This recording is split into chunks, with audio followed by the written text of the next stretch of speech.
You imagine that you think that your rear is secured. These bunkers that you have emptied out are absolutely fine, so you have no worry. And then as you're running up, you start seeing your boys around you start falling. But it's not through shots in front of you; it's through shots behind because they're able. You would be constantly petrified that you are not going to be able to achieve what you want to achieve. Because if I just take the next bunker, they're going to go behind me again. What we're doing is absolutely pointless. That's fucking terrifying. Fuck that. Fuck that. The Marines counter this with flamethrower units, whose grim task is to clear out the Japanese blockhouses one by one. Chuck Lindbergh of Easy Company in the 2nd Battalion carries 72 pounds of jellied gasoline in a pressurised tank on his back as part of a 2-man flamethrower crew. Lindbergh and his comrade are called upon to clear an enemy pillbox. As part of a marine technique known as corkscrew and blowtorch, Lindbergh moves up to the firing line while fellow Marines intensify their fire towards the pillbox. When ready, Marines use BAR light machine guns to provide suppressive fire while the 2 men run towards the enemy position. Right. Lindbergh approaches the pillbox and squeezes the trigger on his M2 flamethrower, shooting molten fire into the gun port. The heat is so... Yeah, flamethrowers were terrible as well. Imagine being one of those bunkers and you just see flame coming in. That's it. Because once that's like the type of shit they use in those gas canisters, once you're lit, you're lit. It's hard to get that shit out. So intense that ammunition inside the bunker starts cooking off, and the oxygen is sucked from the tunnel within. His comrade then runs around and tosses a satchel charge through the gun port, blowing whatever is left inside to smithereens. Lindbergh signals the position is clear, and the rest of his platoon moves up. But once again, clear for how long? If they can just come back to it and through the tunnels, like, it's not going to be clear for long, is it? Lindbergh repeats this dangerous work as the Marines steadily advance up Mount Suribachi. He will be awarded the Silver Star for bravery under fire on D+2. Nice, well played, my soldier. By late afternoon, victory on the mountain is within the Americans' grasp. The Japanese garrison has been worn down and is running critically low on ammunition. Yet, they have no intention of giving up on Suribachi yet. A Navy spotter aircraft sights Japanese troops opposite Lindbergh's Easy Company's position, forming up for a banzai charge, a dreaded final charge intended to inflict maximum casualties on the Marines. I thought that was I thought the Japanese commander forbade that. At the cost of the Japanese attackers' lives. 2nd Platoon leader Sergeant Mike Strank orders his men to hunker down, while Corsairs dive in to strafe and rocket the Japanese attackers. Once the aircraft bank away, Strank jumps to his feet and shouts, "Let's show them what a real banzai is like. Easy Company, charge." Easy leaps from behind cover and charges the 100 yards up the exposed volcanic slope, surprising the Japanese who had been forming up to attack. They weren't expecting it. To the right of 2nd Platoon, 3rd Platoon also charges with bayonets fixed, but holy shit, these American soldiers have some big cojones. Some big cojones. Is pinned down by the few remaining Japanese bunkers. Realizing they can't break through without tank support, Sergeant Ernst Boots Thomas sprints 75 yards to the nearest Sherman to direct fire against the pillboxes. While running, he has his carbine shot out of his hands. Undeterred, he then runs back to his men and leads them forward until they come under fire from another bunker. Thomas repeats the process, sprinting back and forth between his men and the tanks while the Marines advance up the mountain. That boy must just be absolute, must be the fittest soldier there running to and from. Japanese during World War II were a whole other degree of fanatical. Yeah, I completely agree. Like, I've heard so much about it. Like, they literally were dying for their cause, which is one of the most encapsulizing things about it. Do you know what I mean? Like they were so fanatical, and that's what's so interesting about the Japanese military during this period of time. How when they reached the Japanese, who were forming up for a banzai charge, the ensuing hand-to-hand fighting is brutal. Without a rifle, Thomas slashes at the enemy with his... So he only forbade it for the short amount of time. Cheers for updating me, Bruno. ...combat knife. Ultimately, the weakened Japanese defenders are no match for the Marines to overcome the enemy position. After the death of every single defender, Sergeant Strank and Thomas's men find themselves alone near. I really like the animated style that Operation Room is doing here, with how the fallen soldiers are shown by the flags and the live soldiers are shown by the obviously shot soldier images we have here. Very cool, well made maps. Suribachi's summit, as Thomas waves his knife aloft in victory. Keeps me engaged. Boots Thomas will be awarded the Navy Cross and is killed on Iwo Jima 12 days later.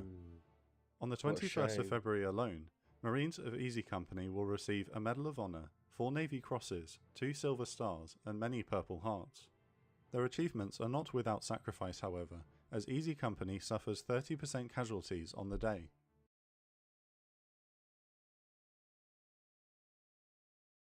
Wow, Easy Company, you done well, and rest in peace to all the fallen soldiers. Night falls on the island with the American troops nearly at. It's hard to imagine the friendly and pacifist Japanese people of today had any relation to these people back then. I also agree. Like, it's interesting to see the sort of complete change in culture.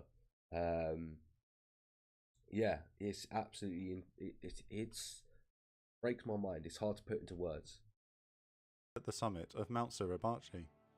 The Marines settle into their foxholes and are awed by an unexpected show from the sea. The ships of the invasion fleet have picked up 32 Japanese aircraft on radar, and anti-aircraft tracers fill the skies off Iwo Jima. The Japanese aircraft have taken off from the nearby island of Hakijujima and head for the American carriers to the east of the island. At 6:45 p.m, they locate the carrier task force centered on the USS Saratoga, whose aircraft have been providing close air support for the Marines on Iwo Jima. The Japanese aircraft are arriving at the worst possible time for the US carriers. Their combat air patrol numbers only 6 fighters due to the lack of daylight. Cecil Gentry is a radio operator on the destroyer escort USS Lawrence Taylor and is monitoring radio traffic from Iwo Jima when the carrier task force receives an air raid warning. As naval anti-aircraft guns light up the night sky, Gentry can see the Japanese formation diving on the ships. How many? These are How many of the aircraft get through? Kamikazes, pilots who intend to crash themselves into the American vessels, hoping to sink them in the process. Gentry watches in stunned fascination as 6 Jill torpedo bombers scream toward the escort carriers Lunga Point and Bismarck Sea. The anti-aircraft fire brings down 4 of the attackers, but 1 kamikaze gets through and hits Lunga Point. Luckily, the shallow angle of the collision only grazes the flight deck, starting a minor fuel fire. However, the Bismarck Sea is less fortunate. Gentry spots an incoming kamikaze which flies directly over the bridge of Lawrence Taylor, so close that Gentry will later recall that "I could see the face of the Japanese pilot. I could see the fear of death on his face." The Jill strikes Bismarck Sea and detonates inside the main hangar, which is crowded with aircraft and munitions. 2 minutes later, a second kamikaze strikes the ship and causes a massive explosion which rips the carrier in half. Bismarck Sea sinks in a... There's like nothing you can do in that scenario. Like, the moment that the airplane kamikaze hits your ship and you're one of the Navy SEALs, I believe, on the ship, or just one of the Marines on the ship, like, what are you doing at that point? Once your ship gets blown up, like, and you're alive, how are you dealing with that? Like, how are you going to get yourself out of that situation? Absolutely terrifying. A matter of minutes, becoming the last US carrier to be sunk by enemy fire in the Second World War. But it was the last one. To pick up survivors. The USS Saratoga is also heavily damaged from 2 direct hits from kamikazes. Altogether, it's not almost sunk, is it? 500 American naval personnel are killed on this night. On D+3, poor weather hampers American air support. Like, what was the intended purpose of that attack? Like, did they really think that that was going to do that much damage, or was it more for a morale victory than anything else?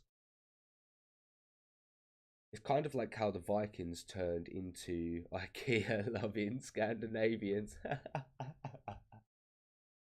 Limiting infantry attacks on the ground. In the north, rocket trucks are brought in to blast the remaining Japanese positions in the rock quarry. Lieutenant Colonel Justice Chambers is once again leading from the front, rallying his men of the 3rd Battalion, 25th Marine Regiment when he is shot through the chest by a Japanese sniper. As Chambers is about to succumb to shock, his friend, Captain James Headley, kicks him in the feet, shouting, "Get up, you were hurt worse on Tulagi." Chambers is evacuated on the last transport off the island before nightfall, and is later awarded the Medal of Honor. Nice! Nice! To the left of the 3rd Battalion, 25th Marine Regiment, the American units also begin a slow advance on the northern airfield. On Mount Suribachi, the 28th Regiment shrinks the Japanese perimeter to just 400 yards by nightfall, forcing Colonel Kanehiko Atsuki into a rash decision.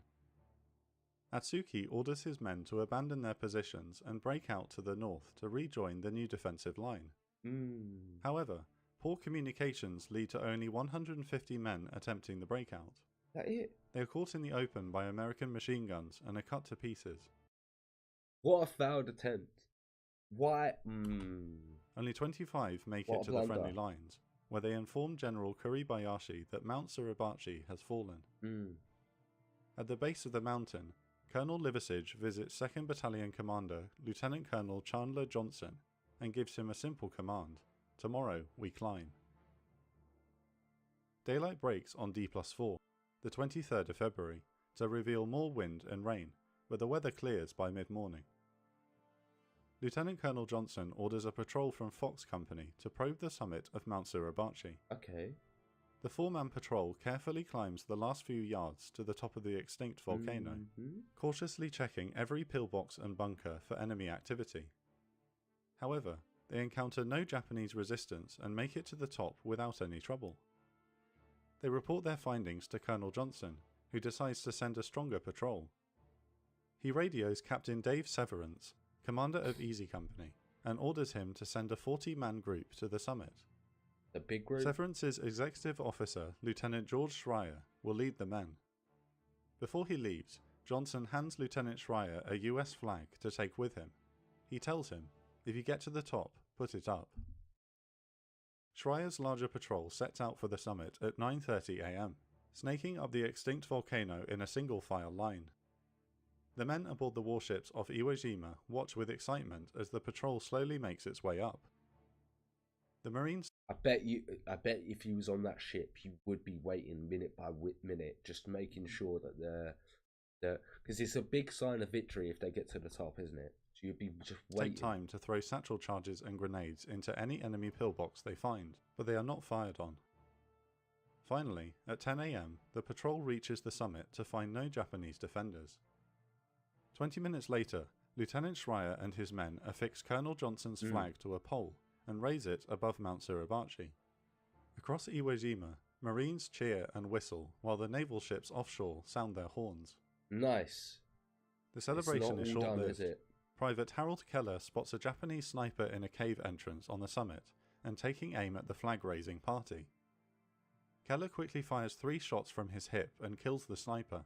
Nice. Immediately, a small group of Japanese soldiers emerge from the same cave and start lobbing grenades at the Marines. A firefight breaks out as Marines dash for cover and fire back at the Japanese men.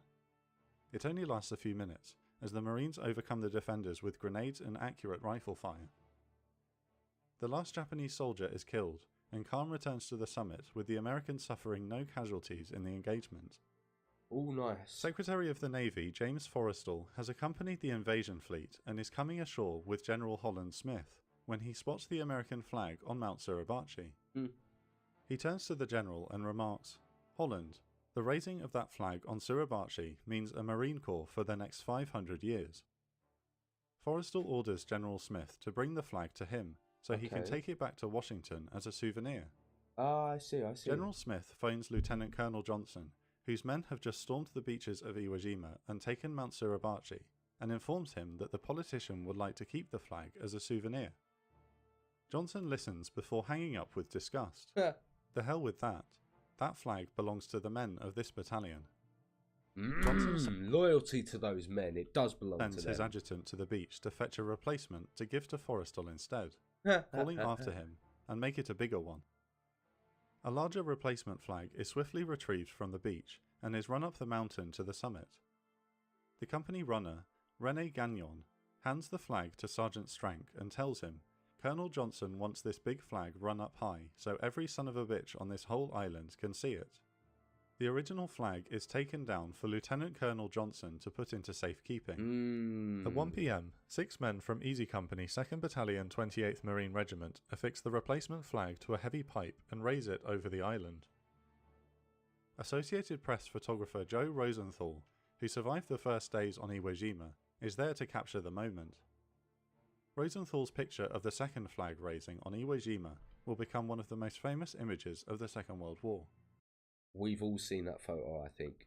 Politician, Secretary of the Navy James Forrestal never gets his hands on the real flag. Good. He doesn't With deserve Mount it. Suribachi conquered and the southern end of Iwo Jima secured, the battle now shifts to the north. On the following day, D+5, a massive attack is launched on a wide front by the 3rd and 5th Marine Divisions. With the help of overwhelming naval gunfire from the cruiser USS Pensacola and the battleship USS Idaho, the Marines finally overrun the rock quarry. Furthermore, they make significant progress against Iwo Jima's northern airfield. It is the most territory the US has gained in one day since the battle began. Okay. Naval High Command believes that victory is That's good achievements for them so far. imminent, but the day's encouraging advances are instead providing false hope. The real battle for Iwo Jima is about to begin, as the combat shifts to the broken ground and difficult ridges comprising the northern half of the island. Within a month, Lieutenant Colonel Johnson and half of the Marines who raised the flag atop Mount Suribachi will be dead. Within a month, most of those men will be dead. That's so scary to think about. And I assume we'll find out how that's going to happen in the next episode. Oh my god. What a great video. What a great little series this is. Thoroughly enjoying it. What, we got 2 more episodes left? Oh no, 3 more episodes left. Ooh, very nice. Although recent war in Ukraine has remained the use of horrors of war, we often forget how absolutely senseless, devastating the war really is. No, it's absolutely pointless. Absolutely pointless and senseless. Yeah, I think that's the main thing we sort of took from the Ukraine war. Right, we'll jump onto the second reaction, yeah? The third episode. So, Iwo Jima animated part 3, No Surrender. Let's go. Let's see what we've got in store for us.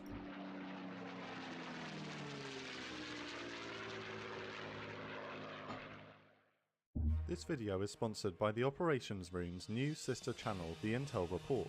Okay. On this new platform, we'll be analysing the battles we cover on the Operations Room. We'll be looking at the campaigns, strategy. Well, I'd definitely give this second channel a look at some point. On one side is Hill 382, a small mountain which has been hollowed out to conceal anti-tank guns and artillery. Iwo Jima's proves with enough resilience any battle can be overturned.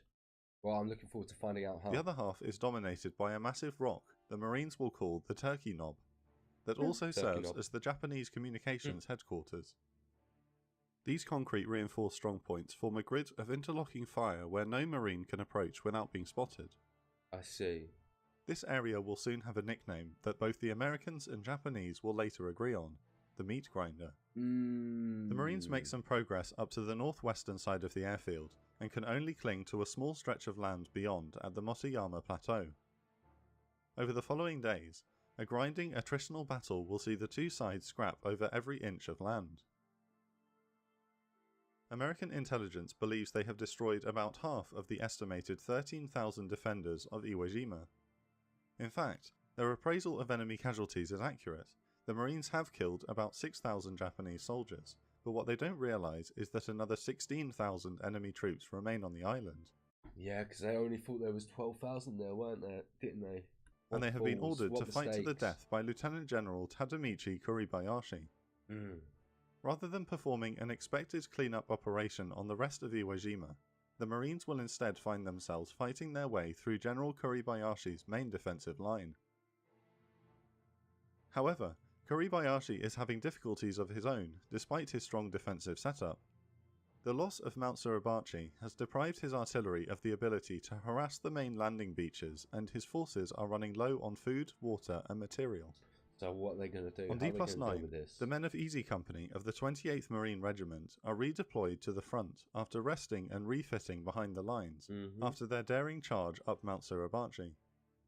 The iconic photograph of 6 Easy Company men raising the flag over Iwo Jima has galvanized the United States home front, and President Roosevelt will soon ask for those Marines to be transferred home for a war bond tour. I'm assuming that they don't get to make it. But first, on D+9, the 28th Regiment is ordered to the northern front to rejoin the main battle. The 28th Regiment must traverse a maze of gullies and caves where enemy troops could be lurking behind every corner. The Marines are cautiously entering a small canyon when they come under fire from Japanese snipers. Chuck Lindbergh, the flamethrower Marine who won a Silver Star on Mount Suribachi, is hit immediately and must be carried to the rear for evacuation. Sergeant Mike Strank, one of the flag raisers, orders his platoon to take cover behind an outcropping of rocks. As they are discussing an escape route, a shell from a friendly destroyer offshore falls short and explodes next to Strank, killing him instantly.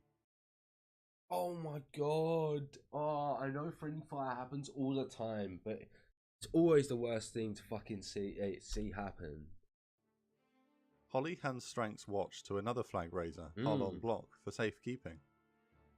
Shortly after, Block himself is hit by a mortar shell and shouts, "They killed me," before slumping over dead. Oh. The following day, Lieutenant Colonel Johnson, who has locked the original flag away in the battalion safe, is killed in a Japanese artillery barrage while directing his men at the front. 3 of the men intimately involved in one of the most iconic moments in American military history are dead in a matter of hours. What a shame. On the other side of the island, radio man Tsurugi Akikusa of the Imperial Japanese Navy is inside the communications bunker within the Turkey Knob. By the night of the 1st of March, the bunker is nearly out of food and water, but more importantly, the radio equipment has been destroyed. Akikusa volunteers alongside 7 other men to run across the Motoyama Plateau and deliver a message to the Naval Air Group command bunker requesting more supplies. Before he leaves, Akikusa's best friend Shoji Kageyama warns him to be careful. The radio man responds, "Don't worry, I'll be right back." In the dead of night, Akikusa and the other messengers slip out of the communications bunker from a cave exit. They make their way north, moving parallel to American lines as they silently cross the killing ground of the Motoyama Plateau. All around them lies the devastation of war, as they pass the twisted remains of wrecked tanks and rotting corpses which could not be evacuated during the day. And I'm assuming this is the place they called the meat grinder. This is the area, yeah? Like no US naval artillery occasionally fires star shells into the night sky, forcing the runners to frequently dive for cover before the landscape is illuminated by artificial light. I see. Whenever a star shell Didn't know ship used that, but it makes sense. Makes sense the ships would light up the sky. explodes near them, Akikusa must often hide amongst the rows of decomposing human remains to avoid being spotted from the American foxholes. He works hard to not lose the contents of his stomach before jumping back up when the area goes dark again. The runners creep silently towards their objective while trying to avoid detection. He and the other runners are almost to the entrance of the command bunker when the radio man spots bright flashes coming from the south. Akikusa dives to the ground as an artillery shell explodes amongst the runners. He looks around to see if anyone else has survived before crawling towards the bunker entrance. Yet another shell explodes next to him, severely wounding his leg. With the last of his strength, Akikusa manages to roll into the trench in front of the bunker and is taken inside by Japanese soldiers. Holy shit. Holy shit. I bet that man went through hell during that whole situation. That's absolutely crazy. How's a movie not written about that? Recites his message to Captain Inouye before passing out from blood loss, but has survived the ordeal. All of his By the end of the men battle, died, though. Akikusa will be the only survivor from the communications bunker in the Turkey Knob. On the 4th of March, a crippled B-29 going by the call sign Dynamite requests an emergency landing on Iwo Jima's captured southern airfield while returning from a bombing mission over mainland Japan. Despite the battle still raging on the island, over 2,000 Seabees have worked night and day to make the southern runway usable in less than a week. Dynamite makes a hard landing, but the crew is safe. Marines watch as the airmen leap from the aircraft and kiss the ground, shouting, "Thank God for you Marines." Oh, it will be the first of... I bet they were absolutely shitting themselves. They thought they were going to crash into the sea. 2,251 emergency landings by American aircraft on Iwo Jima. During breaks in the battle... Wow, there was 253 emergency landings on the... Marines... They needed this place. Marines watch as B-29s land at the airfields they have secured, providing a much-needed morale boost. The Americans continue to inch their way across the island, methodically destroying Japanese positions. When the infantry is faced with a particularly difficult strongpoint, American flamethrower tanks are brought in to burn the Japanese out. These Zippo or Ronson tanks prove to be the best weapon against the seemingly endless number of enemy bunkers and caves. The American armour develops their own corkscrew and blowtorch tactic, with 2 Shermans, 1 gun-armed and 1 flame tank, approaching a Japanese strongpoint. The gun-armed Sherman will use its 75mm main gun to blow a hole in the enemy bunker before withdrawing. The flamethrower Sherman will then move up and shoot flaming napalm into the opening. Ugh. The armoured... Napalm as well. Imagine just getting napalmed in a bunker. That shit is just sticking on you. You're dead. You're dead. Flamethrower tanks have a range of almost 250 feet, doubling the effective range of the infantry's M2 flamethrower. Captain Frank Caldwell, a company commander in the 26th Marine Regiment, will later state, "It was the flame tank more than any other supporting arm that won this battle." I bet. However, there are only 8 of these tanks on Iwo Jima, meaning most attacks are launched unsupported by the Marines' best weapon. By the 5th of March, the Americans have finally breached the Japanese main defensive line, only to come up against a strongly fortified secondary line. The 3rd Marine Division, under the command of Major General Graves Erskine, has cleared out most of the Motoyama Plateau, only to be held up by Hill 362C, a dominating feature overlooking a volcanic sulfur field. Oh, I see, that's why it's so important. And so life in the foxholes is near impossible for the Marines, who must contend with hot sulfur burning their skin as fumes bubble up from cracks in the ground. So even the environment and the ground is out to get you for the Marines. The initial assaults against Hill 362C have so far failed, with numerous casualties despite overwhelming artillery barrages. General Erskine orders another attack before dawn on the 7th, but this time will employ new tactics. At 5 AM, the 9th and 21st Marine Regiments leave their foxholes and move quietly across the battlefield. American tactics in the Pacific Theatre have dictated that artillery and air power should always bombard the enemy before the infantry attacks in force. General Erskine has noticed that the Japanese on Iwo Jima retreat deep into the vast tunnel complex during the preemptive bombardment and return to man their positions when the Marines advance.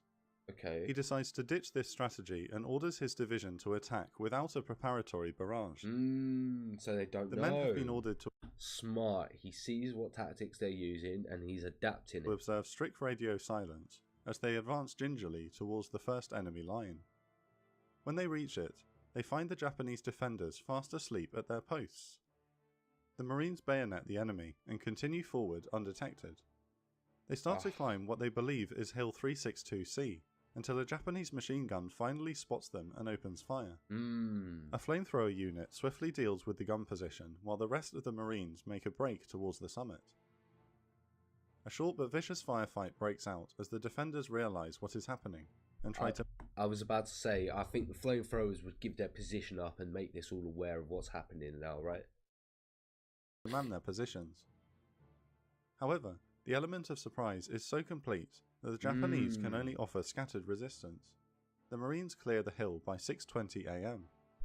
Well played for the morning assault. Lieutenant Colonel Harold Bohm, commander of the 3rd Battalion in the 9th Marines, is overjoyed when he learns of the stunning victory, only for his heart to drop when day breaks over Iwo Jima. He is horrified to discover that his men have stormed the wrong hill. They had gotten lost in the dark and advanced 250 yards in a different direction. How are you gonna fuck up like that? It's dark, I know. But holy shit. Holy shit. What a shame. Hill 362C is still occupied by the enemy, and the now alert Japanese have pinned down the 1st and 2nd Battalions, which have been caught in the open.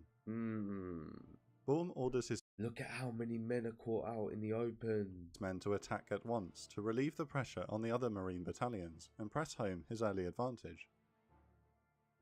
While 3rd Battalion charges towards Hill 362C, the other 2 battalions of the 9th Regiment are being cut to pieces. They look like they're getting Lieutenant shredded. William O'Bannon of Fox Company in the 1st Battalion screams into the radio for tank support, but the Shermans are too far behind the front to quickly move to Fox Company's position, and a broken down tank blocks the only usable path to the front. Japanese spigot mortar and machine gun fire from Hill 362C decimate. No, the whole is it a platoon or is it a command? Is it a battalion? Is it a platoon or a battalion? Anyway, it's getting wiped out. There's going to be no one left. Surely, right? They're getting slaughtered. They're getting absolutely rinsed. O'Bannon's ranks. They will be stuck in the open under enemy fire for the entire day. By the time the tanks arrive to relieve them the following morning, Fox Company only has 5 combat effective men left after starting the previous day with 200. 5 men survived out of 200. 200. 5 men survived. You imagine being those 5 men and knowing that all your other comrades had died. You're going to live with that shit for the rest of your life. Holy shit. Yet their sacrifice has not been in vain. 3rd Battalion manages to gain a foothold on Hill 362C, and the Marines start clearing enemy positions with grenades and flamethrowers. Furthermore, the earlier capture of the smaller hill has unhinged the Japanese defensive front, allowing reinforcements to be brought forward without harassment fire from the enemy. Too many men died By for nightfall, that though. the hill which had held up the entire 3rd Marine Division is finally secured. Despite the earlier mistakes, the surprise attack has cracked the Japanese secondary defensive line. The loss of Hill 362C is the last straw for Kuribayashi's officers. Without his knowledge or blessing, subordinates Captain Inoue and General Sender send out word to launch a general attack, code for a banzai charge, on the night of the 8th of March. They have decided that the fate of Iwo Jima now rests on their shoulders, and only they can turn the tide before the entire garrison is wiped out. Holy As shit. night falls, Japanese soldiers begin preparations for the largest banzai charge of the Battle of Iwo Jima. This week on our new... And that's going to be absolutely terrifying, and we'll find out what happens in the next episode, in the next reaction. What another great reaction, guys. Thoroughly enjoying this one. How we all doing? We all good? I think I need a drink. So I'm also going to have a wee. I think I'm going to take a five minute break, grab a drink, go for a wee. But it's literally only going to be 5 minutes. So yeah, I'll jump onto a quick 5 minute break and we'll be back at 3 o'clock. So it's literally going to be quick.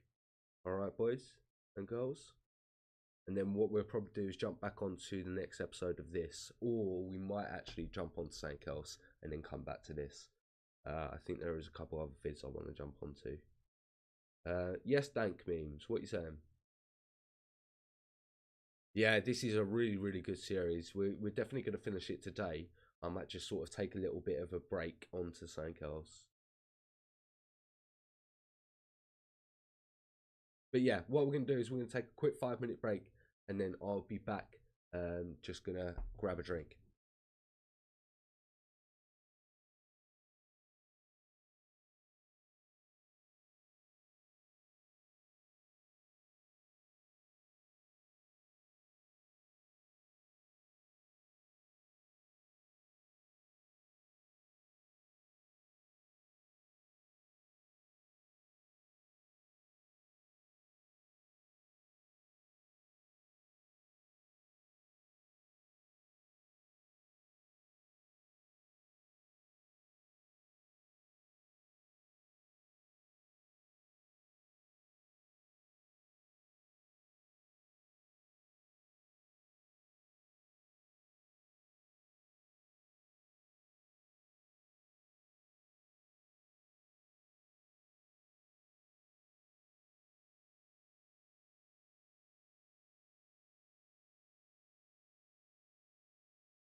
Muted.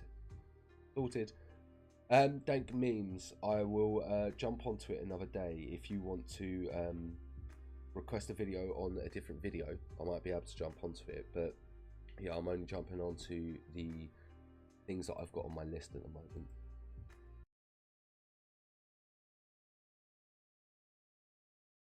So, one of the other videos I do want to jump onto is this beta squad video, blind dating girls based on their outfits, featuring Philly. I think it's going to be quite a good video. Yeah, and I want to take a little bit of a break from some history stuff, give my mind a little bit of a break, jump onto something for a bit more sort of entertainment, and then we'll jump back onto the history stuff that I've got on my list. But yeah, I think I'm just going to jump onto this video real quick because I just want to sort of give myself a little bit of a break from the history stuff.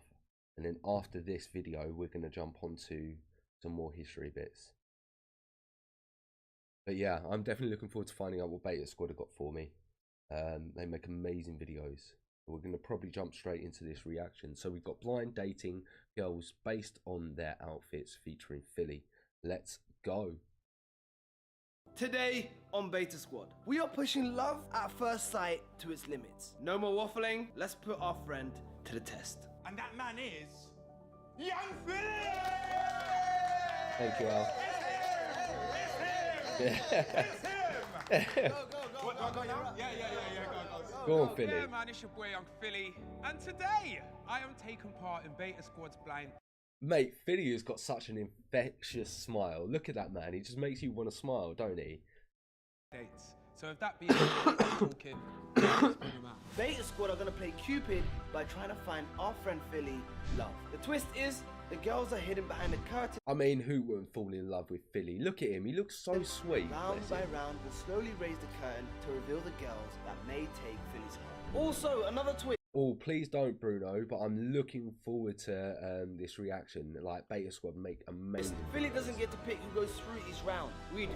By wingmanning from another room and deciding what girls will get rejected. Let's see if we can find Philly true love. All right, hey Philly, it's now time for you to remove whatever that's on your face. You know what though? I feel the energy in this room. If AJ was doing this, you'd be able to see under. You're gonna have that. Personally, I wouldn't. I'm not gonna lie. Bit of a vibe if I'm being honest. Back. Okay, round of applause, because everybody's kick game is valid. Done. Oh, Philly's loving it. Look at him.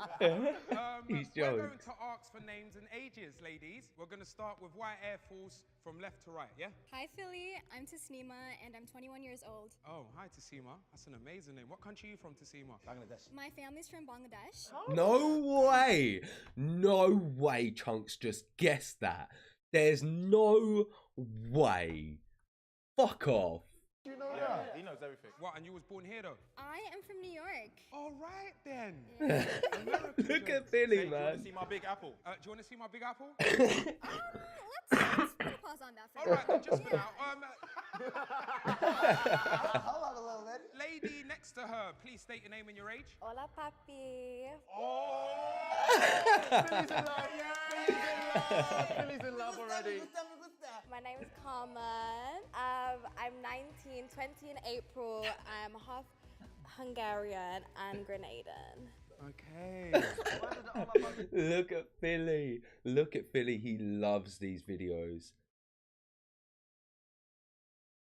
Yeah, I don't know how Chunks guessed it. Absolutely outrageous. That's research. She did research.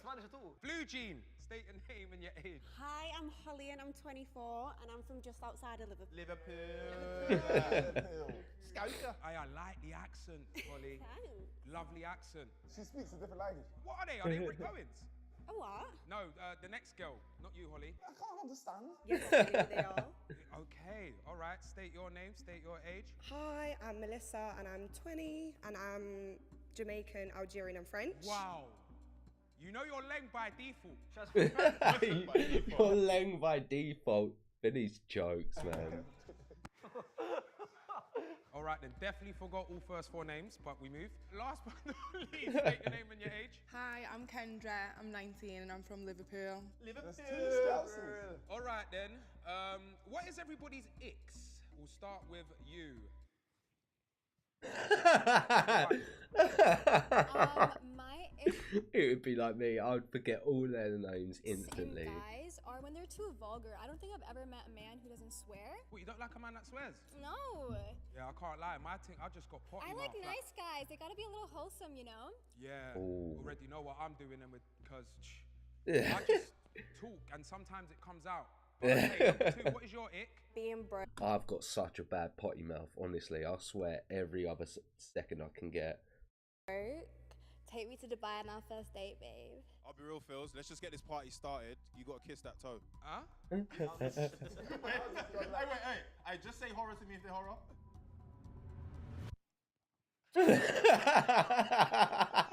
You can't do it. No, you got to. You got to. Go on, Billy. Please.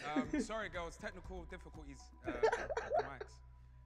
So, sorry, what was your ick? Sorry, one more time. Being broke. You need to take me to Dubai on our first date, babe. I get her off. What? Gold digger alert. Get her off. Get her off. Get her Really, off. she's gotta go by default. Number 3, what's your ick? Not gonna lie, mine are a bit more specific than the other girls. Like, the thought of a man chasing after something that he's dropped, like a coin, that makes me feel sick. Or like running up the stairs on all fours, that makes me want to die. Running up the stairs on all fours makes me want to die. I mean, I don't know what type of men that girl's seeing, but that's peak for her if those are the type of people you're picking up. No, some of these icks are funny. Running up the stairs on all fours? Yeah, like... No, if man them are doing that, you need to check yourself. No, Do you know how crazy that is? So wait. They're using their hands and feet to get up the stairs. Yeah, like a dog. Like, I've seen that You've happen. dated some wild ones. Yeah, she has. That's it. She has. Number 4, what is your ick? Someone that can't maintain the same energy. You can't speak. What are you talking about? Out with the violation. People that what? Don't introduce me to a vibe that you can't maintain. Oh, okay. So basically, if I'm moving one way on the text, make sure I'm like that in the flesh. Yeah, like keep the same energy of real life. Like, don't change about next to your man them. All right, last but not least, number 5, what's your ick? My biggest ick is someone who doesn't drive. Like, why haven't you got a driving license? I can't lie, there is some high maintenance galley. There is. Can't be broke. If you ain't got a whiz, I ain't rolling. I can't be my free spirit and go up the stairs with my hands. Okay, so it's time for me to make a decision. All right, Philly. In this series, we actually decide who we're picking, and not you. Not you. So, sorry, my friend. We're gonna decide. Oh, he's not happy with that. Number 2's got to For me, go. I'm gonna say number 4. She couldn't get her words out first, and then her reason was about a vibe that you can't maintain. Yeah. I didn't like that. She for me can't personally. speak. Yeah, the English wasn't English. There's 2 people who literally can't speak English, and they're the 2 people from Scousland. So. And we know how we feel about. Yeah, so I'm saying 7-0. That literally happened 2 years ago. You know what you do, broski? Yeah, go show the person that you want us to go out. Alright, cool. The boys have told me to ask this because this is going to base the decision. So, starting Wait. Trust him. Let him cook. So Let Philly cook. From, obviously, left to right, can everyone just say their shoe size, please? So in American sizes, I'm a size 6. I don't know what that translates to. That's about a 5. Alright, cool. Next. I'm a size half 4. 4. Half 4, yeah. Alright, next. I'm a size 5. Next. Size 2. Next. What? 6. What What? size was the last one? 6. Oh, Philly's dread. Oh, he don't like. As if he don't like girls with long feet. That's so funny. Sorry, girls. The cameraman made a joke. Gal got long foot. Nico said you've got long foot, size 6.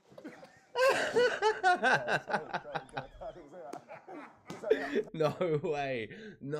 That poor girl's self-confidence has just been knocked down 2 steps. That poor girl. I know. I don't sound biased, by the way. I got size 13 feet. I am on foot. I'm 5'8.5". You're 5'8.5". With that being said, I think you know what you need to do and who needs to go. So, ladies, just so you know, it's not me making the decisions and saying a lot of the things. But number 5, the boys have decided to eliminate you. Alright, it's still less painful than 20 versus 1, but they're so good. They're so funny. Please reveal yourself. Hi. Oh, wow, you are stunning. Well, from nevertheless on my Wow, side, you love. are Oh. pretty. Thank you. He's so upset. Sierra Leone and Irish. No Oh way. my God! That's all you. Oh! That's all you. Big up, you're Harry's country. Lovely to meet you. Good luck, take care.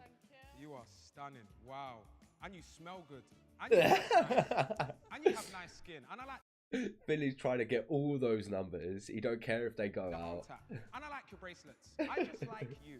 All right. All right, Billy's Billy, jokes. put your blindfold back on, you weirdo. It's time for the next phase. Number 4, her setup. If you look at the way her hands are, Yeah, that's a scrapper. that's a wonder. Kenny, I reckon she's got you in the jabs. Okay.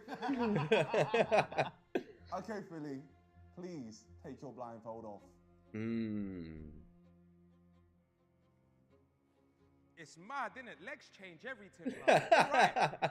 So everyone just be I don't know, that girl with the black, all in black, she's looking frank with me. Who's alright, on what? you know? Who's on Clark and then who's on just grabbing a man? Just let me know. You know, he's so reckless. Honestly, He's I'm so looking for something reckless. serious, someone who's willing to have a genuine connection and good conversation. So let me know if that's you, Philly. Well, yeah, that's not Philly. So you've come on a YouTube show to find something serious. Good for you.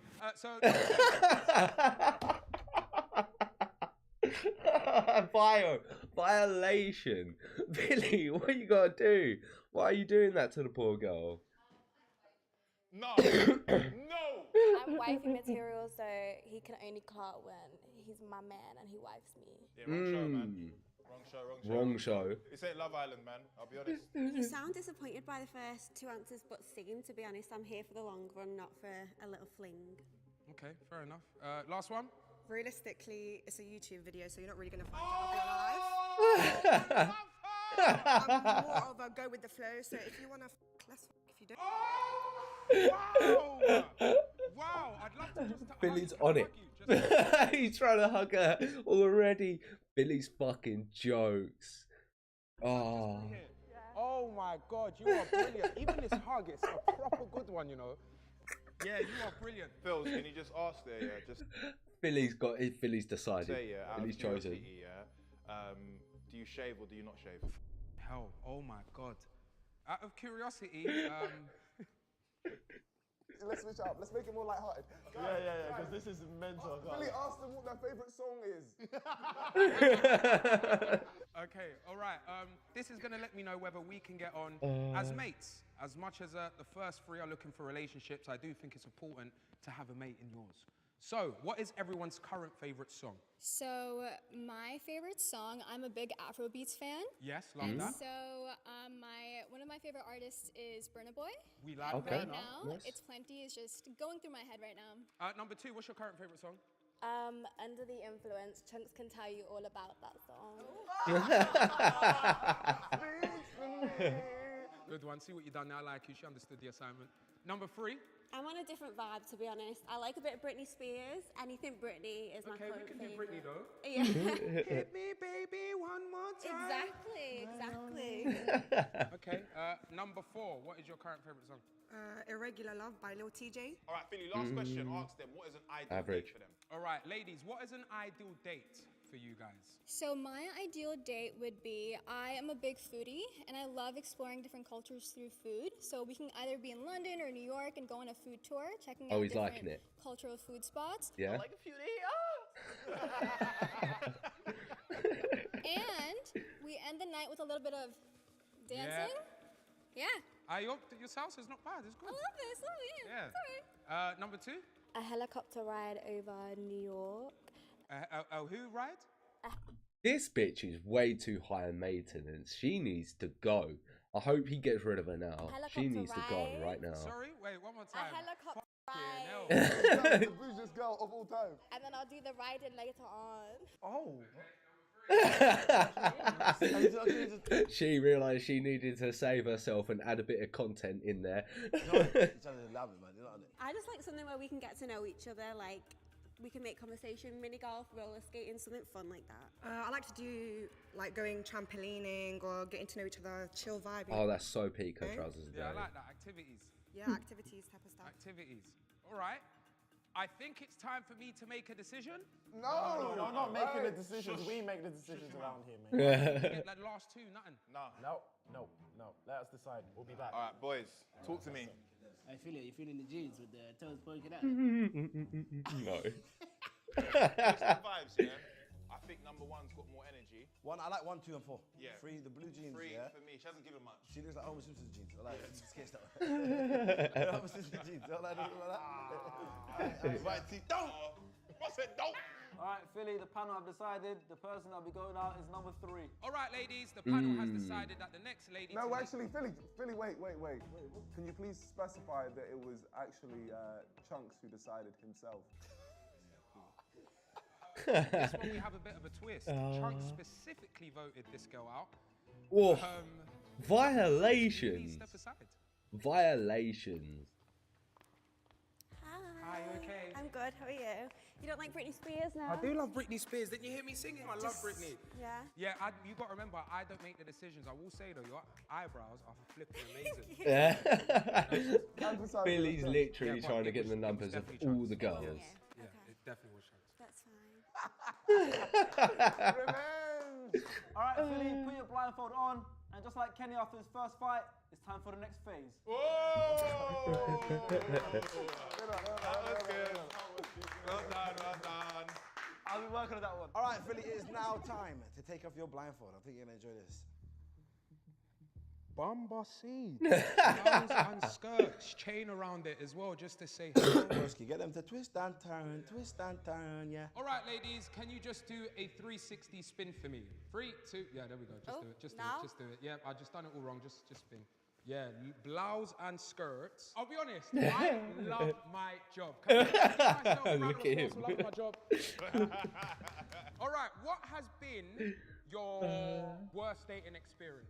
So I accidentally went on a date with a friend. I thought we were just gonna catch up, get some ice cream. I go in with my sweats, and then he comes in really nice, slacks on, nice shoes. And then I didn't feel that way, so when we sat down, I put my mask on because it was still like high COVID season in case he tried anything, you know? That's not that bad though. So what, basically you're saying your friend from ages just tried to chat you up on the one that was a bit... But I draw a line between friendships and, you know, anything else, so that was just not it for me. Okay, fair enough. Number 2, aka Miss Helicopter, take me in now, can see why though. Yeah, no, she's a G. Alright, cool, what's your worst dating experience? I went on a date with a guy who was foreign and I couldn't understand what he was saying, so there was literally zero communication. Oh, that would be so difficult. I don't really have bad experiences with dates. I choose wisely. No, why is she talking like Oh, she's got to go. She's not my type of Are you girl. concentrating, Billy? Yeah, I am. You got a strong stance though, it's the stance. Number 4, what's your worst dating experience? Meeting someone that doesn't look what they look like in pictures. I don't think I look like my pictures though. I can't lie to you. I don't think I do. I don't think no one really does. Don't you think? I feel like people look better in real life, but this one wasn't it. I asked them what they think about you. What is your opinions on young Philly? Starting with number 1. Philly, I love your energy. I love what you do, and my favorite part about you is how family oriented you are. Your relationship with your mother is... She really watches. No, round of applause, bro. She really watches me. You gotta watch me hard to know how much I love my mum. I just love how you talk about your mother, and someone who respects a woman like that, respects their mother like that, is gonna respect their wife down the line. So I respect you a lot in the work you do. That was very nice. Very nice. Yeah, that was so nice. Number 2. He's so happy, bless him.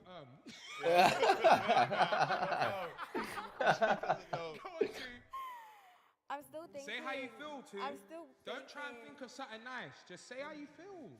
To be honest, I like how cute, like, your height. I like. I swear you should. I'll be real with you. I can tell you what to do, and you can't get loud to me. No, do you know what? Do you know what? You lot take this in, yeah? No, wait, did she really just say that? She wanted to be the dom. She wants to be able to say something to him and him to not get Larry back at her. That's so fucking jokes.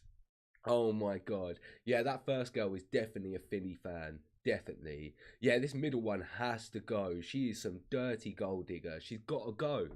Got to go. Sorry, I got to cut you off quickly because I don't. I'm gonna give you another chance to. I don't really like the way you started. It hurt my feelings. You're so cute, Philly, man. Hey. So out of all the things, I don't really know anything more about you. I'm sorry, babe, but we can get to know each other. Okay. I love your laugh because I feel like I have a goofy laugh myself and people call it weird, but I feel like because you're so outgoing and you're just not afraid to express who you are. And I also watch your YouTube with Chunks and Harry Panero. Jeez. Pick up the man. Interesting. Can you please just approach each girl, just hold their hands and just don't say anything? Hold your hands for a second. Yeah, go for it. Say basically in my country, what we do is just to test to see if we're in love with someone. We need to smell your hands. Yeah. So basically, in my country, what we do to see if we can potentially fall in love with someone, we rub. Okay. Rub the side like that. Okay. And then Billy, you're joking. wow, your hands smell. I know. What is that? Helicopter. This is the type of shit I want to get Jack to do. Yeah, so oh my god, you're crazy. Sounds mental from our side. Alright, tell number 4 that you've got a slap fetish and you wanted to slap you in the face. No. Sorry, did I sit on your hand? I'm sorry. Sorry. It's okay. Okay.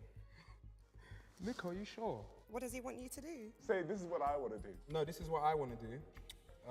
Thank so you. I'm gonna I have a slap fetish. Okay. So Shall we slap you then? Yeah, just from there. Okay. Yeah, yeah, but a little bit harder than that. Okay. No, a bit harder than that. Go How on. hard do you want me to slap you? I want it hard. I want it hard. You wanted it hard, so... Yeah, but not babe, like hard with love. El Philly, I want you to approach all the tattoos, give me your phone and say, put the number in. Does he get it done? You didn't say that. Alright, can I be real with you, yeah? Crazy wrist. Yo, that was some of the biggest riz I've ever seen. Legit doesn't say anything. And she just starts typing the number in. That's jokes. That's so fucking jokes. It's the riz of all riz. Unspoken riz. Unspoken That's riz. my phone. All right, Philly, it is now time to vote someone out. But of course, the decision lies with us. So we'll be back in 3 seconds. As the boys said. I'm gonna take out number 1. Yeah, number 1. Number 1. Why are the boys What? deciding who to No, it's got to be number 2. and subscribe. Brother, this one has come directly from King Kenny. He has said he hates number 1's outfit and he really needs her to lead the protest as Nah, soon as she's the possible. one that knows him. She's the one that watches his stuff. American people. And he hates American people as well. All right, so this decision was from King Kenny. He hates American people. So, yeah. There's literally no other reason other than that. The But it was RZA. Kenny that got rid of. Just come out here, give me a hug. This is so peak. Oh my God, your face is stunning. Thank you. I mean, I know. No, your face is stunning. Lovely to meet you. Thank you so much for watching me. It means a Say lot. hi to your mom for me. I will do. Bye-bye. I know, I can't believe they're getting rid of number 1. I'm so pissed off. Number 2 needed to go. She was fucking shit. She's a gold digger, knows nothing about him. Waste of time. Absolute waste of time. Kenny, man. Come on, Kenny. Kenny, man. Broski, it's time to put your blindfold on. I'll be real. Whoever done the casting, well done. Oh my God. Yeah, that means someone's buff. Before H to say, oh my, someone is leg the Ross. Okay, Philly, you know what? You still can't take that blindfold off. Now you can. Now you can. Now you can. Oh wow. Oh hi ladies. It's got to be number 2. So we're saying 1 and 2 now. It's got to be number 2. Right? He's already got a How you number. feeling? Chat to me, man. Talk about your emotions right now. I can't lie to you, you're both very pretty. Strong stances, strong faces. What do you think? Not me? But Looking, can't lie. thank you. Okay, you know, ask them. Where do you see this going from after if I pick you? Jokes aside, where do we see this going after this if I pick one of you two? Vibing, going to the spa together. I'm on whatever you're on. She's got to go, and number 2's got to say, yes, just interrupt her. She's going for the win. I don't even know how to react to that. That's good, you know. Ask her, would you eat ass on the first date? Oh my Kenny. Go on, Kenny. Would you eat ass on the first date? No. No. Goodbye. Goodbye. That one came from King Kenny. Do That you one eat arse on the first date? No, I've never eaten ass, you know. What's the most What? unique thing about you that's What, Philly? not physical? What is the most unique thing about you that is not physical? How big my heart is. Okay. And I feel like I have a lot to give out, and I'm just such a Nice thoughtful, answer. caring person, and my friends can say vouch for me too. Okay, yeah. That I'm bilingual and I can speak a different language in your ear. I also speak 2 languages too. I speak 4. Ah, the gold digger has got to go. She has got to go. Ah. It's like Lord of the Mics, modern version. Like it's just bar off the bar. They're fighting over our language.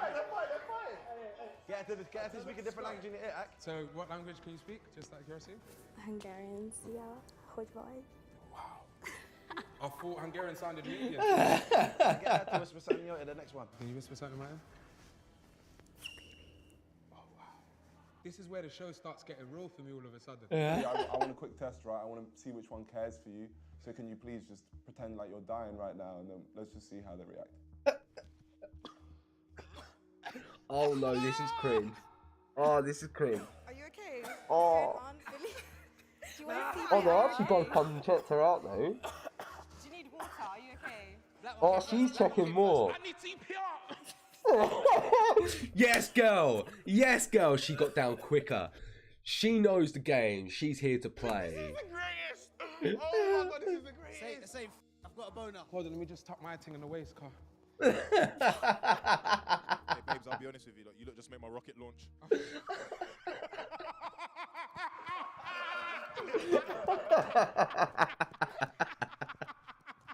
Sorry, I know I was meant to say that. Let me tell them the joke. He said, babe, sorry, but you just made my rocket launch. Hey, Harry, that was good. Sorry, I ruined it for you. He tried to save it so it didn't come from him. All right, That's it's so time funny. for me to make a decision, and I'll be honest, I don't know what to do. You've both got very good energy. I don't know what to do. Have you lot ever shared before? Maybe. Yeah, is that something you're willing to try? Yeah. You might have to grab both of them, I'll be honest. All right then, so ladies Nah. and gentlemen, I have Gold made digger's my got to go. decision, and I've decided. I'll be upset. Don't take them both. I'm taking both! I'm taking both! I can't make a decision. I like both of the ladies. They both showed their care and affection towards me, so it's only right that I take both. Oh, sorry, Philly, you need to stop right there. Information has just come in. Yeah, bring them back. Information has just come in from the Beta Squad studios. You're only allowed to bring one. Oh, you lot are violating. I'll tell them AJ said I can't have 2 of them. So, yeah. So AJ Shabil, like I'm snaking on anyone that's talking. Yeah, he said I can't have both. So the decision I'm going to make has been finalized. I'm going to pick the lady that I felt showed me energy from the. It's go. got to be number 2 in and I this feel like situation. I'll have fun with her. So.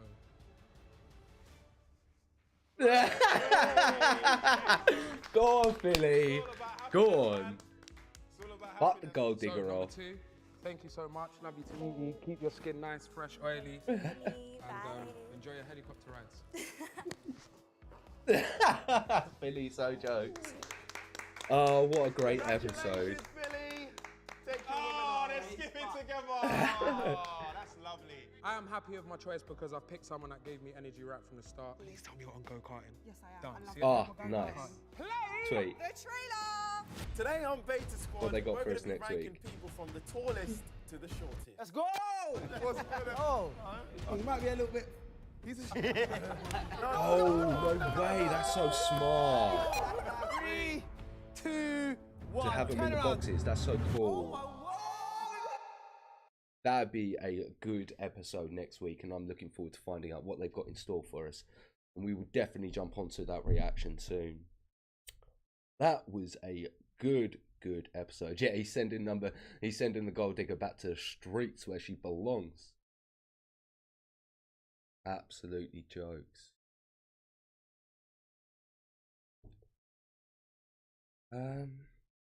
Think I might jump onto this and then go on to the Iwo Jima a bit later. How are we all doing? We all good? I always wondered if people go on actual dates after YouTube shows like this, or if it's all for show. I assume that it's all for show, and it's all for basically getting your brand, marketing yourself and your brand, so that you'll be able to get new followers. I can't actually imagine many of these people actually go on for the real dates. I'd imagine that a lot of these people have some kind of small following on Instagram, YouTube, TikTok, something along them lines, and they're just sort of trying to advertise themselves and their brand. Targoviste. Okay, so we're going to jump onto this reaction though, the Battle of Targoviste Part 1, and we're probably going to do Part 2 today as well. Yeah, and have a little look into this. So, Battle of Targoviste Part 1, Vlad the Impaler rises. Yeah, it does make sense, Bruno. Like, yeah, it's all about marketing, you know. That's why also, like, I'd imagine that if they got any other guests, like any other YouTube guests on for videos, like if the Sidemen or Beta Squad get other YouTube guests on, they probably don't receive any kind of payment or anything like that. I'd imagine that they do it for free so that they can advertise themselves, because these platforms have bigger views, you know. But yeah, we'll jump onto this and then we will go from there.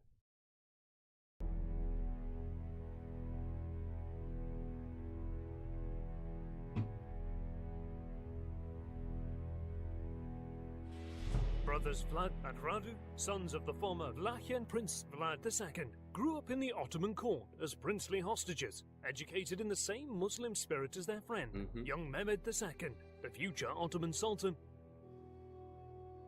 As he matured, Vlad served with distinction with the elite Janissaries and was praised for his soldierly qualities. That we learnt from the extra credits, sort of Vlad the Impaler series. But his roughness and fearless resistance to becoming a Muslim made him subject to brutal punishments. Vlad hasn't forgotten this, even years after he deserted the Ottoman court to join the Hungarian ranks.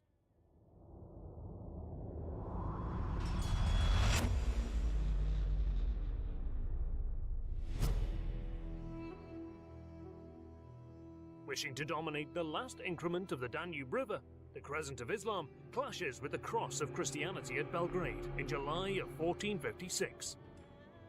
Led by Sultan Mehmed II, the Ottomans are defeated and forced to make a humiliating retreat. But after years of conflict, the Hungarian army also suffers great losses in men and materials. Oh yes, Bruno. This creates a window of opportunity for young Vlad.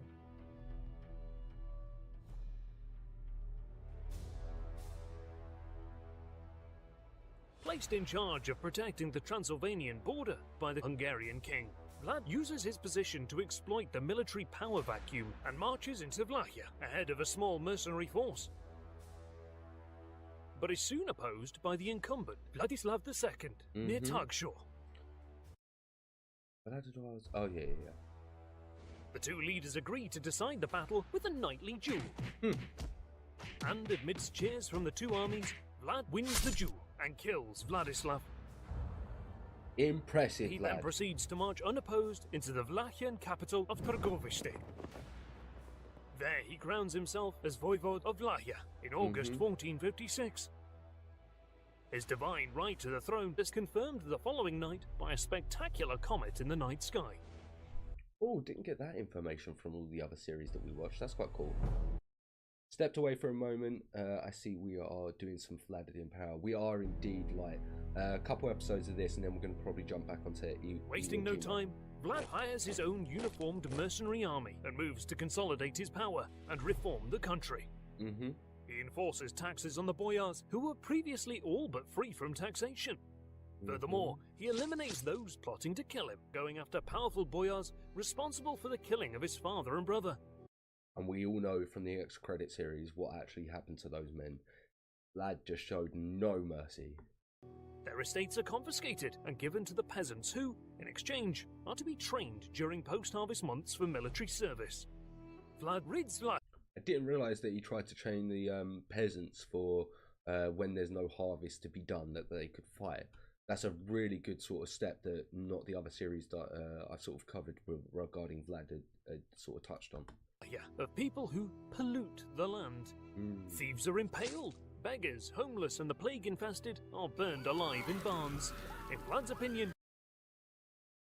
Oh, Vlad the Impaler, just absolute insane man indeed. Vlad's reforms were extremely harsh and sweeping, but necessary if he was to survive against the Ottomans. I completely agree as well. He had such a tremendous force to deal with on They the borders. depart earthly sufferings for a better afterlife. He further centralizes his realm by building fortresses and churches and expands the capital of Târgoviște and other cities. He also creates a princely order by naming the best soldiers Vitaz, meaning brave. These knights become the new nobility who support only Vlad Țepeș. Okay. He undertakes road construction to enhance domestic and international trade revenue. Nice, He gives smart. subsidies to handymen to open their businesses and encourages the middle class with partial tax exemption. Installs custom posts at the borders, forcing foreign merchants to pay taxes when travelling through or doing business in Vlahia, which greatly enriches the treasury. Very smart political changes to and reforms to the government of Hungary. For all intents and purposes, Vlad rules his realm with confidence and an iron fist, and he soon goes after his rivals. By 1458, Vlahian army begins raiding Saxon-dominated Transylvania, bringing carnage to communities which shelter many of Vlad's rivals to the crown. He orders suspected traitors to be impaled in full view of residents and attempts to burn the monumental Black Church of Brasov. He also regains possession of Bran Castle, once owned by his grandfather. Needless to say, by 1460, the Saxon establishment in Transylvania is furious, but their bitter complaints about Vlad's cruelty fall on the deaf ears of King Matthias. Crybabies indeed. The unhappy merchants seek their own justice by deciding to eliminate the Vlahian voivode and replace him with Dan III, one of the men behind the murder of Vlad's father and brother. But it soon proves to be a doomed venture as Vlad gets word of their operation and ambushes their army. What an ambush indeed. Find me dead. Okay, it's your funeral. Again? By the way, Vlad's home country is the predecessor to Romania, not Hungary. Okay, I'm with you. Rising to the occasion, Vlad Țepeș humiliates Dan III in a spectacular duel. Then he forces him to dig his own grave in full view of his men before he is decapitated. Imagine as a leader you're being forced to dig your own grave. Vlad really held no fucking prisoners. This man was brutal. And his followers impaled. And the followers got impaled. Holy. Literally learnt from the Mongols and just to rule by fear and tyranny. Further raids into duchies which refused Vlad's rule lead to the massacre of tens of thousands of civilians. And by now, the greatly displeased King Matthias realizes that his Transylvanian province is threatened. An agreement is reached with Vlad Țepeș. The Saxons agree to return all of Vlad's rivals and dissidents, pay 15,500 forints and supply soldiers. In exchange, Vlad promises to stop the Ottomans from entering Transylvania. With most of his rivals dead and his northwestern border secured, the Vlahian voivode projects his power further by building a new Vlahian capital closer to the Danube. Located in the marshes of the Dębovița River, Bucharest is surrounded by natural moats infested with leeches, snakes and mosquitoes.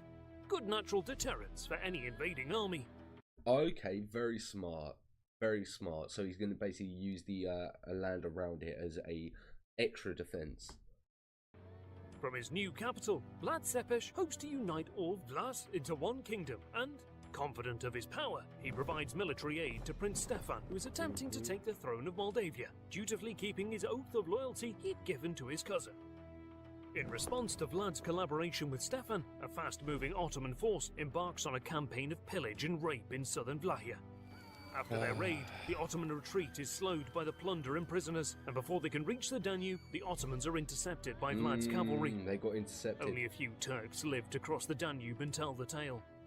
Considering the Ottoman raid to be a violation of the treaty he has with Sultan Mehmed, Vlad refuses to pay yearly tribute and to pledge vassalage. Now he faces the mighty Ottoman army, but he hopes that the crusade called by Pope Pius against the Ottomans will relieve some of the pressure on Vlahia.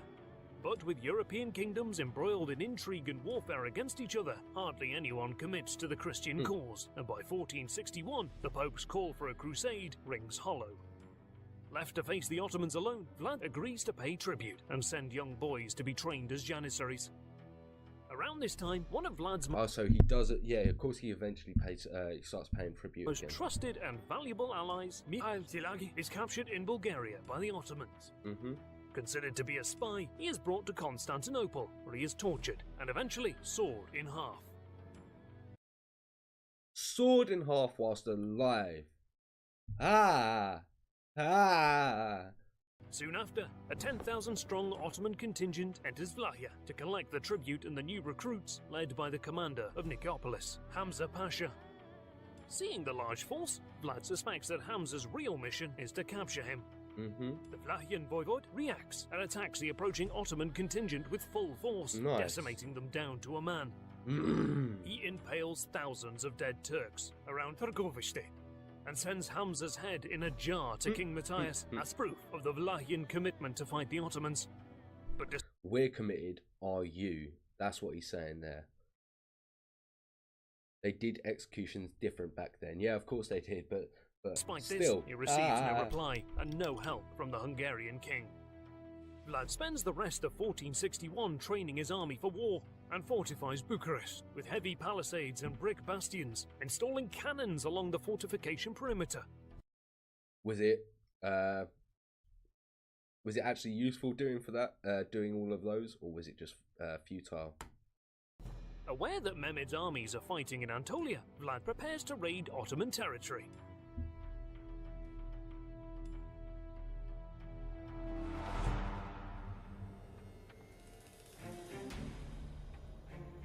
And in early 1462, while en route to cross the frozen Danube, Vlahian cavalry stops not far from Giurgiu, one of the strongest heavily fortified northern Ottoman military bases.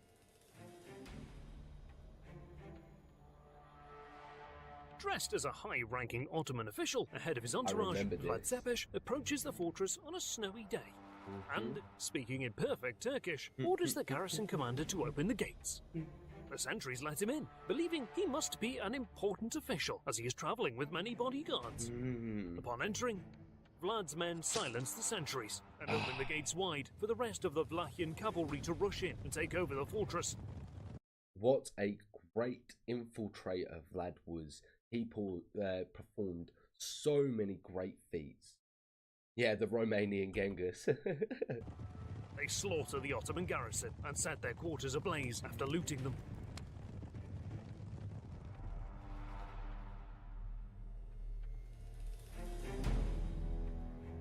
What followed next would fuel the legend of Vlad the Impaler. Over the next 2 weeks, his cavalrymen engaged in raids that cover 800 kilometers along the frozen Danube all the way to the Black Sea. Aiming to destroy bridgeheads that the Ottomans might use to cross the Vlahia, Vlad's army sacks Ottoman and other non-Christian settlements on the Bulgarian Danube riverbank and continues to raid south into Ottoman territory over the next few months. But the Vlads living in the after effects they had to deal with from this, because I'd imagine Vlad just went absolutely ham. Vlad knew everything there was to know about the Ottomans. He did this sort of stuff all the time. Yeah, and of course he also trained with them and not trained with them, but got educated with them because his dad obviously sent him and his brother to be vassals of the Ottoman Empire. So yeah, I know he got a lot of training, a lot of knowledge from the Ottomans. In Bulgaria since Dacian times, these are blessed days. At least for a time, they regain their freedom from the Ottoman yoke. Countless numbers of them join the fight, either seeking revenge or because they believe in Vlad's mission. The news spreads like wildfire about the carnage left in the wake of Vlad's mini-crusade. The Vlahian voivode now hopes that more Christians will rally to his banner to fight off the mighty Ottomans. Well then, let's just jump straight into the next one, I think. This is part 1 and part 2, innit? But what's going to happen in part 2? Let's find out. This video is supported by our sponsor, the Great...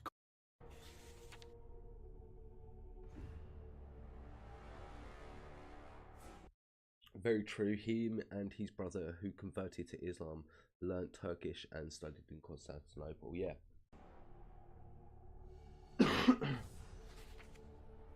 Word spreads across the Balkans and beyond about the effectiveness of Vlad Cepeš's raid into Ottoman territory. Using his knowledge of the empire's military organization, something he learned during his time in the Ottoman court, Vlad selectively targets vital Ottoman military infrastructure in northern Bulgaria, crippling their capability to quickly respond to Vlahian attacks. He destroys crossing points into Vlahia, sacks those fortified cities that serve as bases, pillages and burns key towns that have military duties and store agricultural supplies, as well as other provisions for the Ottoman army. Economic damage and so he strategically took out each of one of those cities and those forts. Chaos spread far and wide as countless thousands of civilians perish at the hands of Vlad's horsemen. But now, more Turks are coming. What are they going to do and how Vlad can deal with this? Second, recently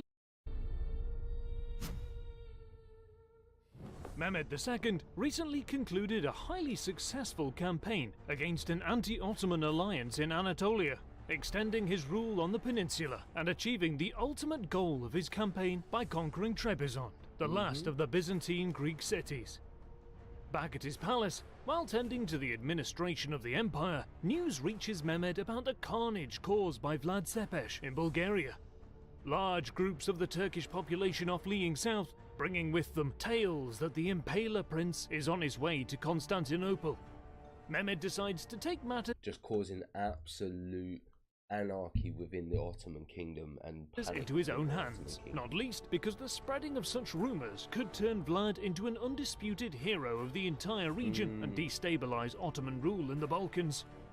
The Sultan becomes even more concerned after reports reach Constantinople that King Matthias Corvinus sent the experienced Sekli mounted troops in support of Vlad's war effort. If these reports are true, this would mean that an alliance between Matthias and Vlad may have been formed against the Ottomans. And then Mehmed further suspects that an even broader Christian alliance might be planning a crusade against the Ottoman Empire, as Hungary increases their military presence in Belgrade, and the Pope sends vast sums of money to King Matthias. In return, the king offers Hungary to be the host of the Western armies and promises to provide troops for the Christian cause. The Hungarian king would eventually break these promises. I was about to say, we all know how Despite not knowing Matthias's real intentions, Mehmed nevertheless diligently acts on the reports he received and begins preparations for a major conflict. Some contemporary sources place the number of Ottoman troops in the hundreds of thousands, which are highly exaggerated and unrealistic figures. For the purpose of this video, we will use the accounts of the 15th century Venetian envoy to Buda, Pietro di Tomasi, who writes that Mehmed mobilized a 60,000 strong army, though modern research tells us that the number of troops was far lower. Mehmed assembles such a So they're saying modern research says about 35 to 45,000. large army, expecting that in Vlahia he will be fighting against the joined armies of Matthias and Vlad, which also requires the Sultan to lead his troops in person. But there are further factors which require Mehmed's presence in Vlahia. Vlad proved to be a formidable foe, employing effective military tactics, logistical know-how, as well as diplomatic trickery to devastate northern Bulgaria and eliminate a number of Ottoman army contingents and garrisons. Mehmed... Oh really? So he's literally just taking he's just causing lots of little victories, which are just going to stack on top of each other. It has to take revenge against Vlad and reaffirm his image as protector of Ottoman lands. Furthermore, a demonstration of Ottoman power near the Hungarian border might discourage his biggest rival in the region from joining the planned crusade, and the destruction of Vlad's army would eliminate the only Christian country from the planned crusade that took action against the Ottoman Empire. Once again, understandable why he wants to completely eradicate them. Across the Danube, Vlad Cepeš calls upon all able-bodied men to join the fight. The core of his army is comprised of around 2,000 experienced troops, his personal guard, foreign mercenaries, and the Sekli horsemen. The boyars with their mercenaries and vassals are able to field around 8,000 troops. The remaining 10,000 are formed by soldiers under local leaders of smaller landholdings.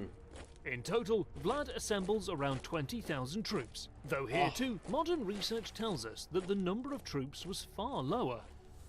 believing that King Matthias will He's like nearly outnumbered by 20,000 men. How is Vlad gonna keep his promise and will come to his aid, Vlad continues his aggression against the Ottomans by destroying their military and merchant shipping on the Danube, expecting help to arrive no later than April, before the ice on the Danube completely melts, which will allow the Ottoman fleet to sail up the river from the Black Sea.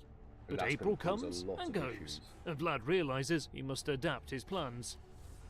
The Ottoman army leaves Edirne in late April or early May.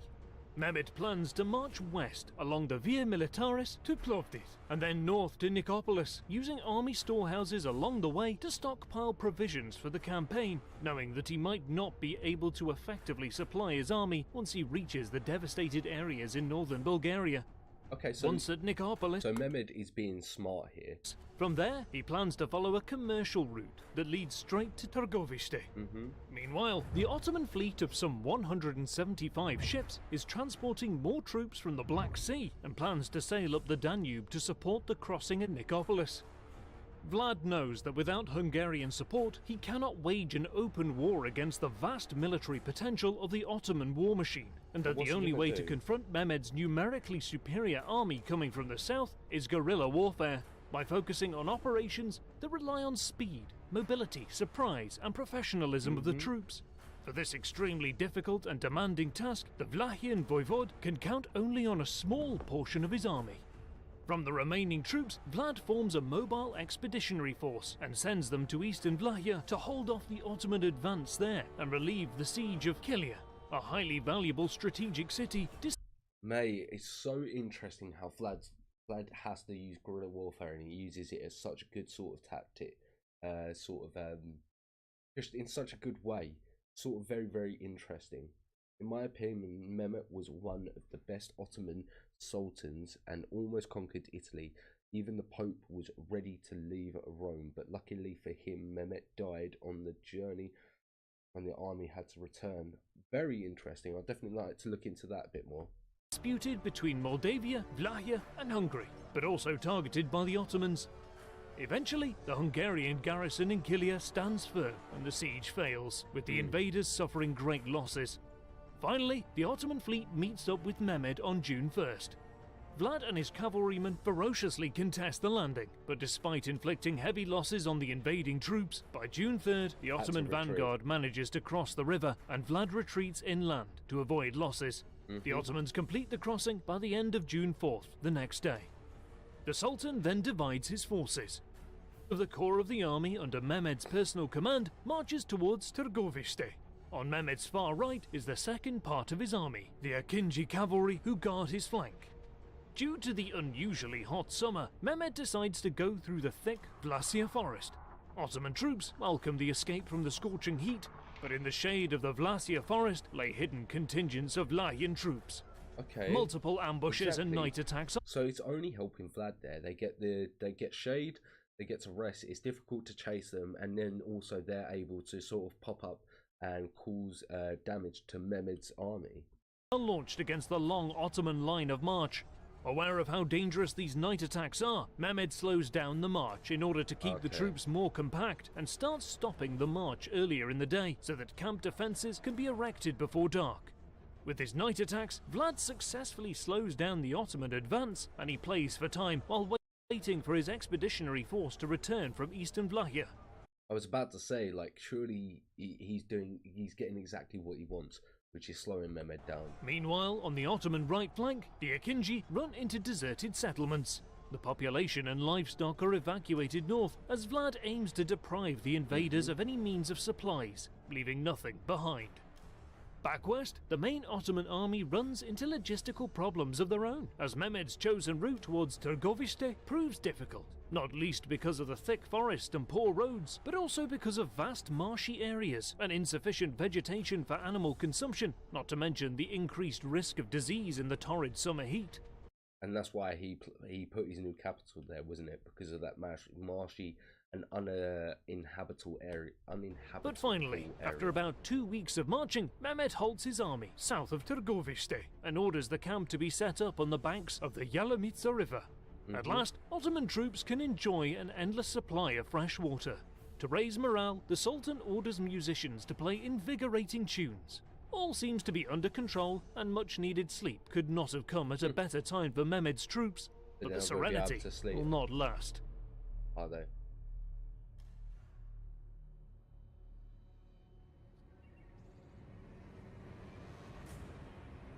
Organisation of the Ottoman camp in many ways mimics their formation on the battlefield, a fact that Vlad is keenly aware of. Sipahi cavalry of the port is in the centre, Janissaries in the front centre, Anatolian Sipahi cavalry on the left, Rumelian Sipahi cavalry on the right, and the Azab irregulars on the flanks in front of the cavalry. The camp's defences consist of earthworks, palisades, and lookout posts, the centre being most fortified and additionally protected by artillery pieces due to Mehmed's presence there.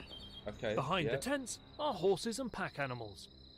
The vast camp covers around 460,000 square metres. And you think that they have to erect one of these every time they decide to stop and camp? They have to be able to erect one of these up and make them just whenever they're possible. Sorry about the mic, guys. Lurking with his cavalrymen, Vlad finally makes contact with his expeditionary force that returned from eastern Vlahia. Having issued orders for a synchronized attack from both flanks, Vlad orders his cavalrymen forward. He relays the plan to his captain, possibly a boyar named Galesh, ordering him to flank to the Ottoman rear from the east, while Vlad plans to flank the camp from the west, and then they would meet in the centre to focus their attack on the Ottoman headquarters and the Sultan himself. But the task of outflanking is a delicate one. Because of the tremendous dimensions of the camp, it would take the Vlahian cavalrymen around 4 hours to complete the manoeuvre. Vlad rounds the Ottoman left undetected. Okay, nice. But the troops in the tents on the Ottoman far left are soon alerted because a small part of Vlad's left flank hooked the Anatolian Sipahi camp. Why? It is now only a matter of time before the rest of the camp is alerted to the attack, and Vlad knows that his actions now must be executed faster. If he hurries, there is still a chance to retain the element of surprise, as it will take some time before news of the attack reaches the rest of the Anatolian Sipahis and the centre of the camp. The Vlahian voivode urges his men forward. About 1 hour later, the Vlahian cavalry breaks through the camp defences of the Ottoman centre. Vlad Tepes spearheads the attack towards the tents of the Ottoman generals and the gold-red tent of Mehmed II. The surprise attack creates panic, catching the Ottomans in the centre off guard. And once again, this was covered in the X-Credit series, but I'm really enjoying how he actually performed this.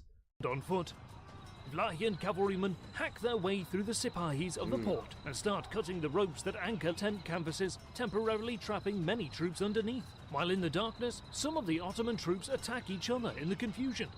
Vlad and his men close in on the centre of the Ottoman camp and smash into the Janissaries that managed to regroup and form a line to protect the Sultan, thanks to their high professionalism. Nice. Momentum of the Vlahian cavalry charge drives a deep wedge into their formation, getting ever closer to the Sultan's tent. But the Janissaries stand fast and manage to contain the push of Vlad's charge. Amidst the fighting, the Vlahian voivode sees that to his far right, his expeditionary force that was supposed to attack from the east is nowhere to be seen. Imagine you've done everything that you needed to do, but your reinforcements just isn't there. Holy. Extra history tend to focus on the big picture narratives, so the details tend to get lost a lot. Yeah, and also their videos are only sort of like 8 to 10 minutes, whereas these ones are usually sort of extra about 18 to 20. So you do have a bit more time. You haven't done the latest early Muslim expansion video on the siege of Constantinople. I might not have. I need to probably, if it's a new episode, I probably need to jump onto that at some point. It is not clear why Vlad's captain did not arrive with the expeditionary force. Contemporary accounts give us conflicting evidence. It is possible that this Vlahian commander wasn't proficient enough to execute the difficult flanking manoeuvre and that he clashed with elements of the Ottoman right flank too early. Another possibility is that the two Vlahian contingents couldn't effectively coordinate the attack at night while being tens of kilometers away from each other. It is also possible that the Vlahian commander betrayed Vlad. Whatever the case may be, the fact... Betrayal seems more likely here to me than anything else personally, but I might be wrong. Let me know what you guys think. He'll probably react on the other channel. Yeah, I think I will be able to jump onto it soon, probably tomorrow. It is, Vlad attacked the Ottoman camp alone with his horsemen, and soon the gruesome hand-to-hand combat begins to tilt in the favour of the more numerous Ottomans. Outnumbered and bleeding from a head wound, Vlad and his cavalrymen begin fighting their way out of the Ottoman camp. Vlad's only option is to retreat southeast, because the news of the attack still hasn't reached the Rumelian Sipahis on the Ottoman right flank. Before sunrise, about 5,000 Vlachian and 15,000 Ottoman troops lay dead on the battlefield. He was still able to cause great damage, though. He was able to cause that much damage just from a small attack like this. He's just got to keep those little attacks up, right? And eventually eventually, if he just keeps chipping away at them, because they're in a foreign country, they'll just lose men and resources, and they won't be able to stay. So surely this is going to work if Vlad just keeps doing this.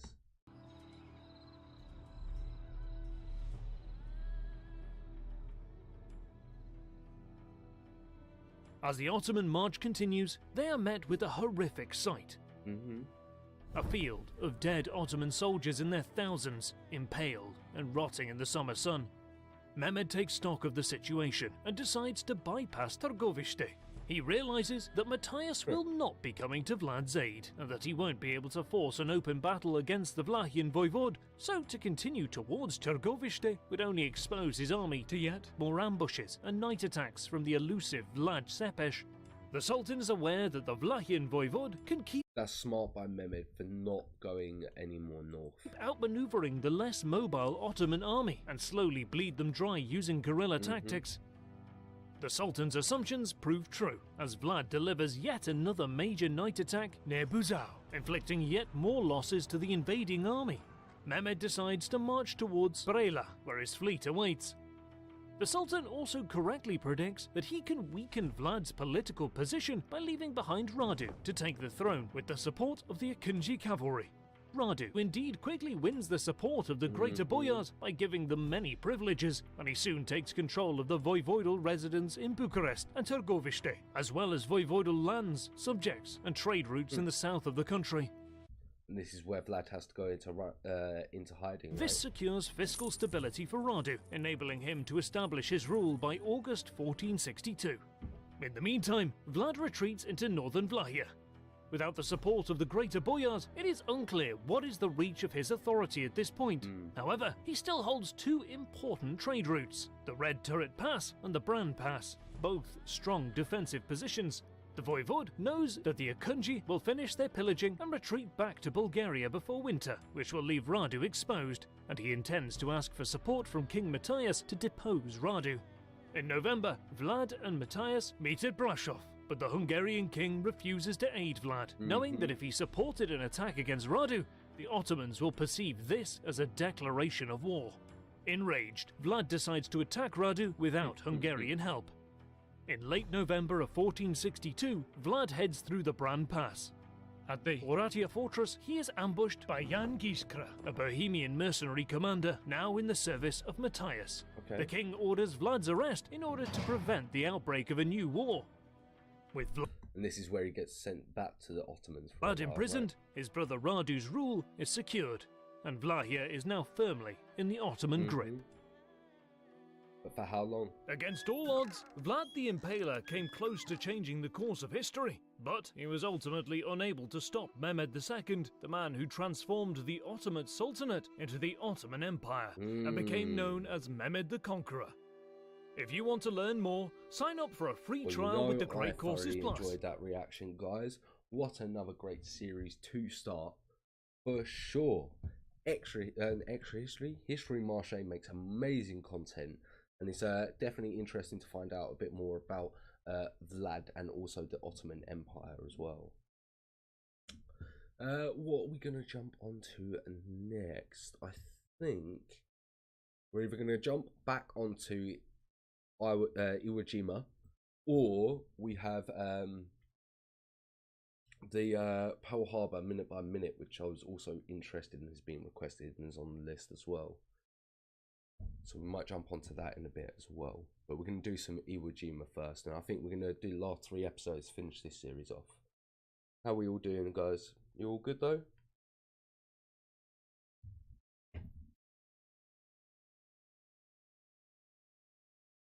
Vlad and Mehmet were on equal wavelengths. Unfortunately, Vlad Mehmet. Yeah, it seemed like Mehmet did come out on top.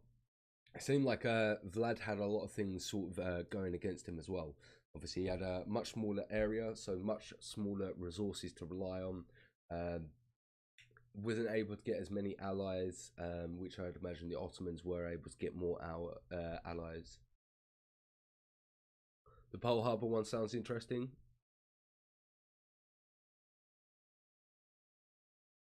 World War II is such a saturated topic for you. Like, fair, I do understand that.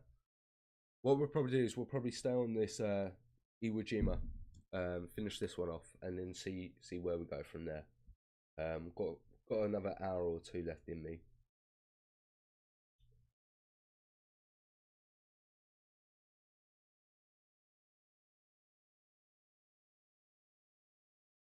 So what one we on part 3? So we actually only got part 4 and part 5 left to do. So we're probably going to just jump and do these two, and then jump on to Sank afterwards. That reminds me of a Skenberg, someone who has fought Mehmet, but eventually Mehmet came on top. Yeah. So he also delayed the Ottomans by invading Italy, saving them from Mehmet. Very, very interesting. Mehmet seems very interesting. I'd like to find out a bit more about him, Mehmet II. But what we're going to do is we're going to jump into this reaction. So Iwo Jima animated part 4, the final Banzai and victory.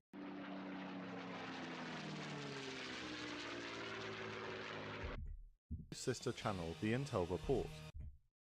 We'll be looking at the campaigns, strategy, tactics, technology, people, intelligence, planning.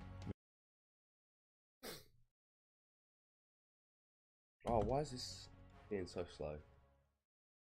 It's nearly midnight on the 8th of March 1945. At the Naval Air Group Command bunker in northern Iwo Jima, Japanese soldiers prepare to launch a massive Banzai attack on the American invaders. Radio man Tsurugi Akikusa begs his comrades to take him with them, but he is still recovering from the wounds he suffered the week prior as he dashed across the But a real US soldier, he didn't want to be left out. Island to deliver a message to the bunker. He can only watch as his friends destroy their radio equipment and salute each other with a farewell toast. At midnight, Ensign Satoru Omagari leaves the bunker with a company of the 3rd Aircraft Maintenance Unit under the command of Lieutenant Hideo Koshi. Omagari and his men are aircraft technicians, and they have not been trained for combat roles. But they are willing to die for their country and have been given grenades to hide in their belts to detonate amongst their captors should they be captured by the enemy. Yes, the ferocity of the Japanese soldiers is absolutely insane. The lengths they were willing to go to. After 3 weeks of vicious combat, the Japanese defences on Iwo Jima are beginning to crack under the relentless pressure from the 3rd, 4th and 5th Marine Divisions. The previous day saw the loss of Hill 362C in the north of the island, one of the last Japanese strongpoints on Lieutenant General Tadamichi Kuribayashi's secondary defensive line. However, many Japanese men remain hidden in bunkers and caves throughout the island. Kuribayashi is intent on preserving his remaining strength as much as possible and forbids his rebellious commanders from ordering Banzai charges. Over the radio, General Kuribayashi begs his men not to throw their lives away. Those who are listening obey their commanding general, but others are not told of his instructions and climb out of their bunkers to take part in the assault. Omagari's company moves out with the 1,000 Japanese men taking part in the Banzai attack. They are told by their superiors that the objective is to recapture Mount Suribachi, but most men know they are headed to their deaths. Yeah. I mean, what do you expect? How are you supposed to cover that much ground and actually achieve that goal? They will also not have the element of surprise. The 4th Marine Division has noticed increased Japanese activity during the day, and its men are alerted to a possible attack. Lieutenant Koshi's men make their way across the Motoyama Plateau, past the Turkey Knob and Hill 382, which are still holding out. However, A star shell illuminates their position, and they are quickly hit by an American mortar barrage. The mortars kill most of the men out in the open, while Ensign Omagari hugs the ground. When it ends, he makes his way forward to ask Lieutenant Koshi for instructions, only to find him mortally wounded. Literally, absolutely pointless. Literally pointless. They got out, the moment they got out, they started getting bombed by the mortars. What was the point? Koshi tells Omagari to take over the attack and to leave him behind. Omagari leads the remaining men across the broken ground in front of them, braving American artillery fire. What's left of Omagari's company reaches a destroyed Shinto shrine near the airfield, where they find 400 naval troops crowded together in craters. The planning for the attack has been poor, and the leaderless Japanese units are making themselves easy targets by congregating. Marine artillery blasts the shrine, and the air maintenance company is forced to take cover. 2 hours pass, during which time, one by one, the men in the craters summon the courage to attack and leave the area to charge the American lines. Eventually, Omagari also leads his company away from the shrine towards the airfield. Need to. As they approach, they come under intense machine gun fire and are forced to try a different route. After walking for another hour, Omagari and his weary men suddenly find themselves in a quiet sector. Totally lost, he stumbles to a cave entrance. This is absolutely crazy. The fact that these men are just basically doing all of this without orders, and they're just trying to do their best. They have no real goal. They have no real plan. It is just a pointless, wasted mission and wasted loss of life. Like, holy. Where a hidden Japanese tank crewman asks him what he and his men are doing here. We are on a general attack. What attack? No such attack has been authorized. You must return to your post at once. Omagari and the tankman argue until Colonel Nishi of the 26th Tank Regiment appears. Nishi produces a written order from General Kuribayashi forbidding banzai charges. Realizing he and his men have been lied to, Omagari and his men follow the tankmen inside the bunker, where they will spend the rest of the battle. But at least those men basically found out what was going wrong and didn't have to waste their life anymore. A head count reveals that only 20 of Lieutenant Koshi's original 100 men have survived the night. Those units that managed to charge the American positions are massacred, and the Marines will count almost 800 Japanese bodies the next day, at the cost of only 90 dead. The failed general attack marks a turning point in the battle. The remaining Japanese garrisons are severely weakened, and it seems like a lot of men were killed for a pointless attack, and now they're not going to be able to defend as well. Kuribayashi's secondary defensive line is slowly overcome as the Marines cut off and isolate the toughest strongpoints. The day after the doomed Banzai charge, a 28-man patrol from the 3rd Division reaches the northernmost coast of Iwo Jima, with their commanding officer sending a bottle of water from the captured beach back to General Erskine as a keepsake. On the same day, Hill 382 is finally neutralized after heavy fighting.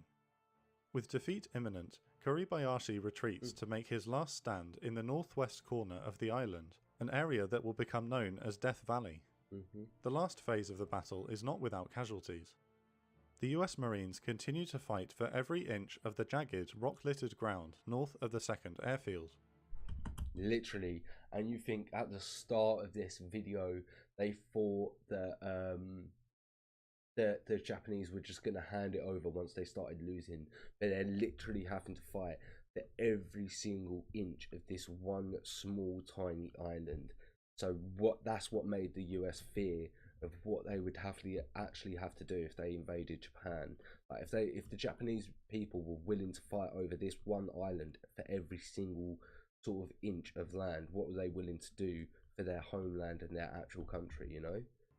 The Turkey knob falls by March 10th, and the eastern half of the Japanese garrison is forced into a shrinking pocket. With the appalling casualties alarming the American public, the Navy cynically announces on the 14th of March that Iwo Jima is secured in an official flag-raising ceremony at the base of Mount Suribachi. Meanwhile, in the north of the island, Marine flame tanks are expending their napalm fuel at a rate of over 10,000 gallons a day to clear the remaining enemy emplacements. On the 10,000 gallons 21st of March, a third flag raiser, Private First Class Franklin Sousley, is killed by a Japanese sniper on the northwestern end of the island. On the 23rd of March, General Kuribayashi sends a final message to the nearby Japanese garrison on Chichijima. All officers and men of Chichijima, goodbye from Iwo. 2 nights later, 300 Japanese soldiers in Kuribayashi's last defensive stronghold slip out of their tunnels and caves. They make their way through Death Valley and head south towards the second airfield. So few of these men will end up surviving, so it is unclear how they managed to sneak through the American lines completely undetected in the dead of night.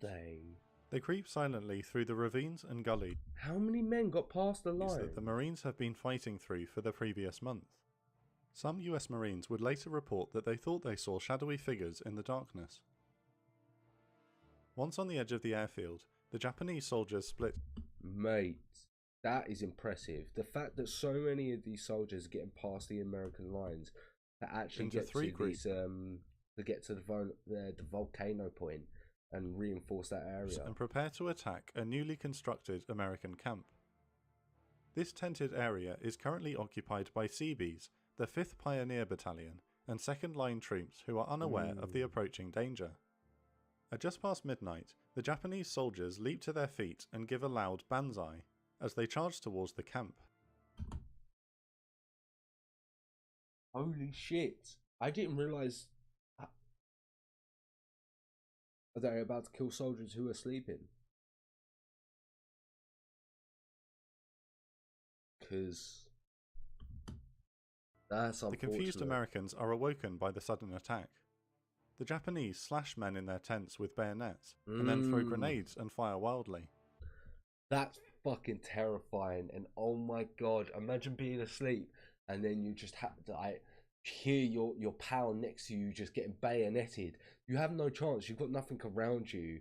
Holy. That level of stealth is on an absolute another level, Bruno. It's crazy how this many men were able to get right into the camps of the US military. That's insane. Where people were sleeping. The fighting alerts a nearby Marine detachment and a shore battery of black soldiers who come to the support of the rear area troops. The fighting is desperate and vicious as the Americans try to regain their bearings. First Lieutenant Harry Martin of the 5th Pioneers organises a firing line in the middle of the camp which halts the Japanese attack. At the same time, Martin realises the enemy has surrounded some of the tents of his unit. Armed with only a pistol, he charges alone towards his trapped men and is wounded twice as he runs through enemy fire. He manages to reach his cut-off Marines and directs them back to friendly lines. Yes! Go on, boy! As they retreat, the Japanese capture a 30 caliber machine gun nest and turn the gun on the Americans.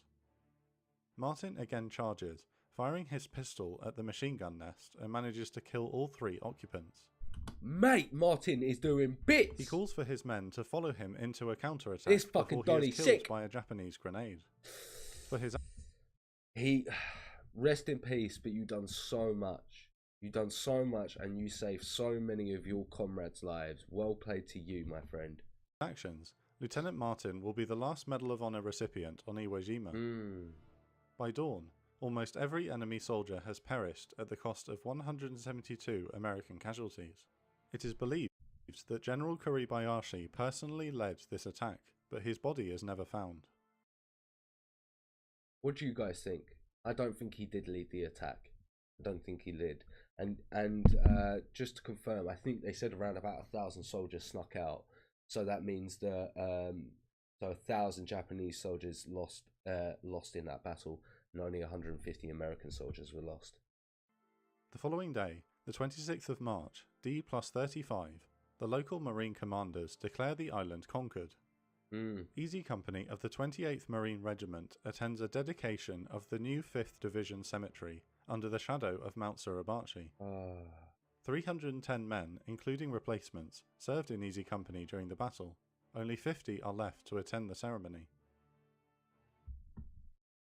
Only 50 men of the Easy Company were left.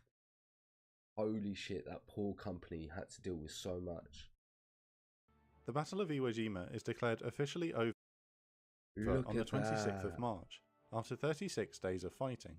Look at that. Imagine you were on that island, sitting in a hut, in a foxhole, just hoping that these shells aren't going to be landing on you.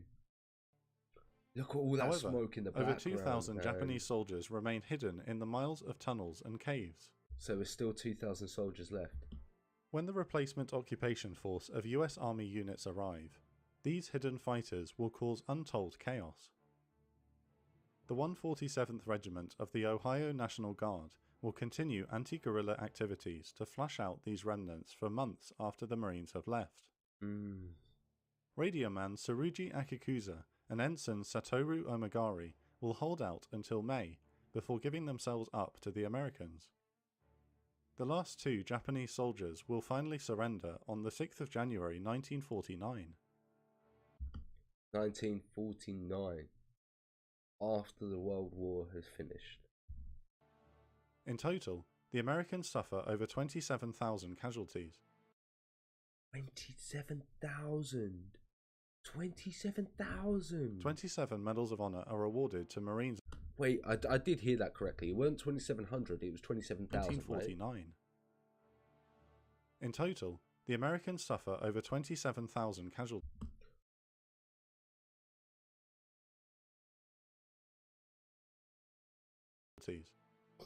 27 Medals of Honor are awarded to Marines on Iwo Jima, making it the most decorated single battle of the Pacific Theatre for the United States Armed Forces. Admiral Nimitz will later say, among the Americans who served on Iwo Jima, uncommon valor was a common virtue. Of the approximately 22,000 Japanese defenders on Iwo Jima, only 1,080 survived to be taken prisoner. Out of the 22,000 Japanese soldiers on the island, only 1,800 were taken as prisoner. That shows you how fanatical the Japanese people were. They were dying for their choice and their country. They wasn't getting captured. It was a very rare sign. Over half of the remains of the Japanese fallen have never been recovered. This week on our new sister channel, the Intel Report. Wow, absolutely insane. Absolutely insane. What another reaction. Well, what another great vid by the Operation Room. Should we jump on to the next one, guys? The fact that the American soldiers won this battle for Iwo Jima against all odds is really a feat of resilience. Very few armies only wish they could obtain. Yeah, it seemed. I don't know, man. I think this one, it was obvious that they were going to get, right. They just had so much manpower and resources compared to the Japanese soldiers.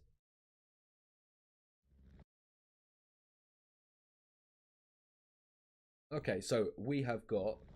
Oh, this is by that other channel, the Intel Room. But let's give it a look for sure. I'm looking forward to finding what it is.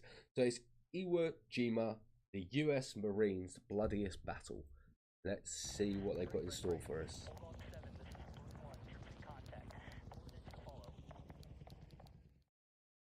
Radioman Tsurugi Akikusa awoke on the 17th of February 1945 and peered outside the viewing slit of his bunker at a clear sky. It's the day after an armada of 880 American naval vessels arrived off the coast of Akikusa's posting, the small volcanic island of Iwo Jima. A sense of dread filled the 18-year-old radioman as he realised the perfect weather meant a rain of shells would surely be headed his way. Soon after, at 8 AM, US Navy warships opened an extended barrage of the island, ripping massive holes in the volcanic landscape. The fire grew so intense that Akikusa wondered if the Americans were trying to wake Mount Suribachi, the extinct volcano on Iwo Jima's southern end.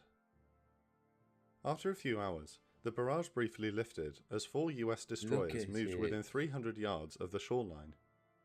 Akikusa watched with fascination as about 150 men jumped off the destroyers and swam to the beach. These were the underwater demolitions teams whose task was to clear obstacles in preparation for the main landing. Oh, I didn't think about that. That makes sense, that they would have certain soldiers that would sort of go into the water and clear the way for the amphibious assault that was to come. The frogmen went to work, while an uneasy quiet filled the air and Akikusa tensed up, wondering why the Japanese weren't firing. Suddenly, a heavy machine gun scattered the American demolition teams, while artillery from Mount Suribachi smashed into the beach. The radio man shouted, "Yes, get 'em!" and a duel between the American warships and the Japanese heavy guns on the island broke out, with each side scoring hits. By 12:30 PM, all of the frogmen had retreated back to their destroyers, while Akikusa whooped with delight at the apparent victory. However, this optimism is short-lived. 2 days from now, the Americans will be back, and in greater numbers.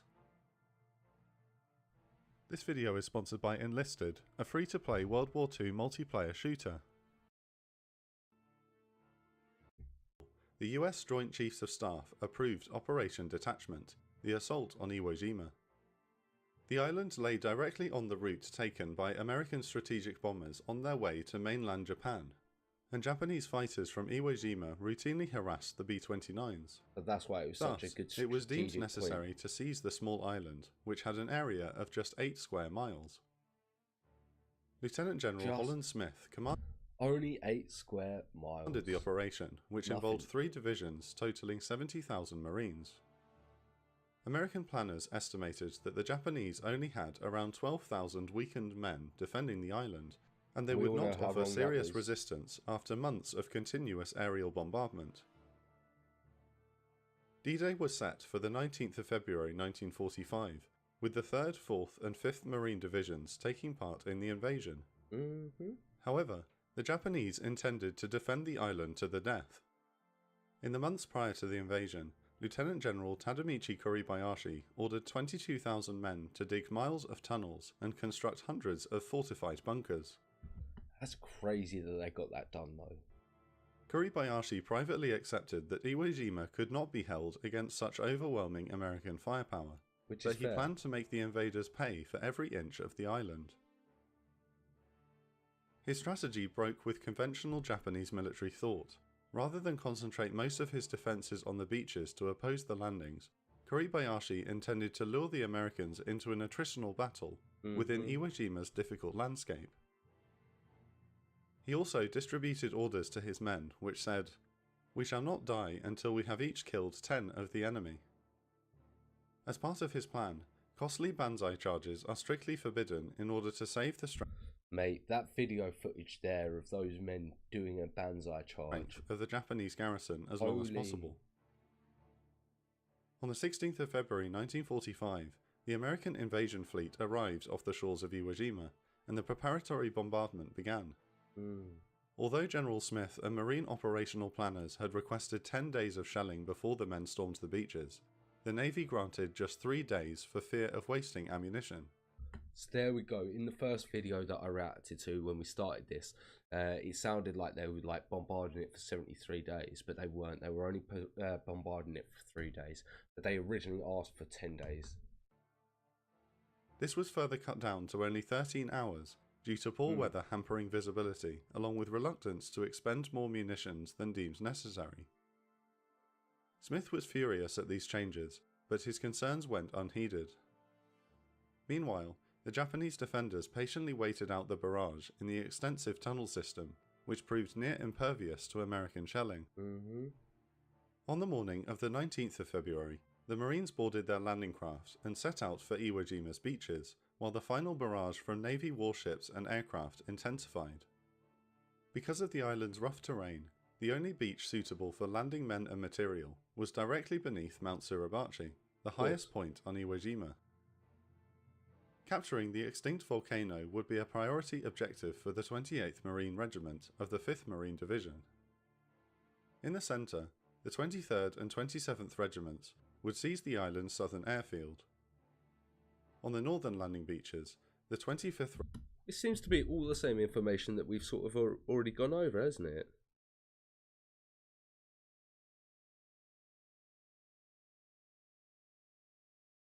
Doesn't seem like we've got anything new so far, does it? Regiment would scale the cliffs of a rock quarry where the Japanese had constructed a fortified defence. At 8:59 AM, the 1st Marines landed on the island and fanned out to secure a beachhead. Contrary to other battles in the Pacific, they did not take any fire from the Japanese defenders.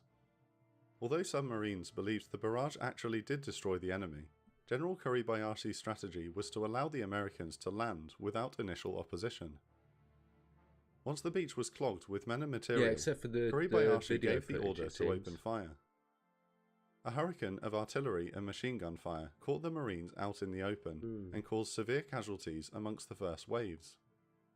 Confusion reigned as many units attempted to find their bearings, while engineers used tractors to Holy. desperately clear paths in the I do like this footage though, actually, now you mention volcanic it. sand, so tanks could Is it- move forward. I'm assuming it's from this one battle, isn't it? Despite suffering heavy losses, the 28th Marine Regiment managed to cut off Mount Suribachi by mid-afternoon, which isolated the large volcano. However, it was one of the only successes of D-Day. The 25th Regiment attacking the rock quarry was pinned down and many of its units cut to pieces, including the 3rd Battalion, which only had 150 combat-effective men out of its original 900 left by the end of the day. Altogether, the US suffered 2,420 casualties, including 548 killed in action on the 19th of This was the February first alone. day, wasn't it? The deadliest 24 hours of the war Yeah. for the Marine Corps. Even Gunnery Sergeant John Basilone, a Marine Corps legend from his actions during the Guadalcanal campaign, was killed on the first day. General Smith saw the long casualty list on his command ship and remarked to... It does seem like we're just going to go over the same sort of information.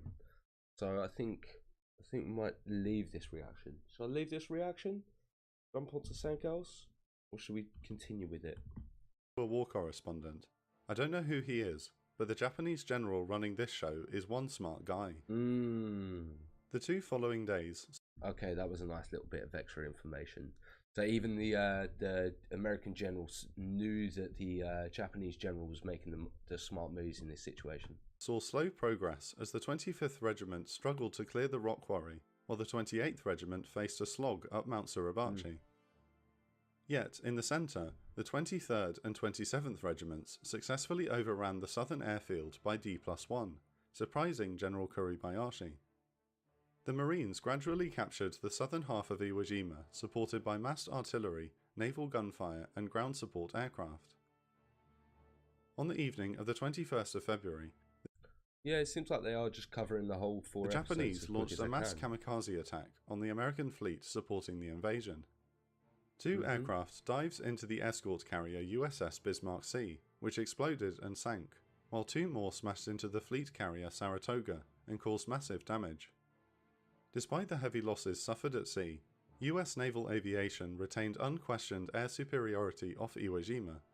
See, that is something that I said in the episode that we sort of covered it on, is the fact that the Japanese done this kamikaze airstrike, but for what reason? It seemed like there was no strategic reason, and that it wouldn't actually last, and it wouldn't actually affect the naval or air superiority of the American forces. So what was the point in doing that attack?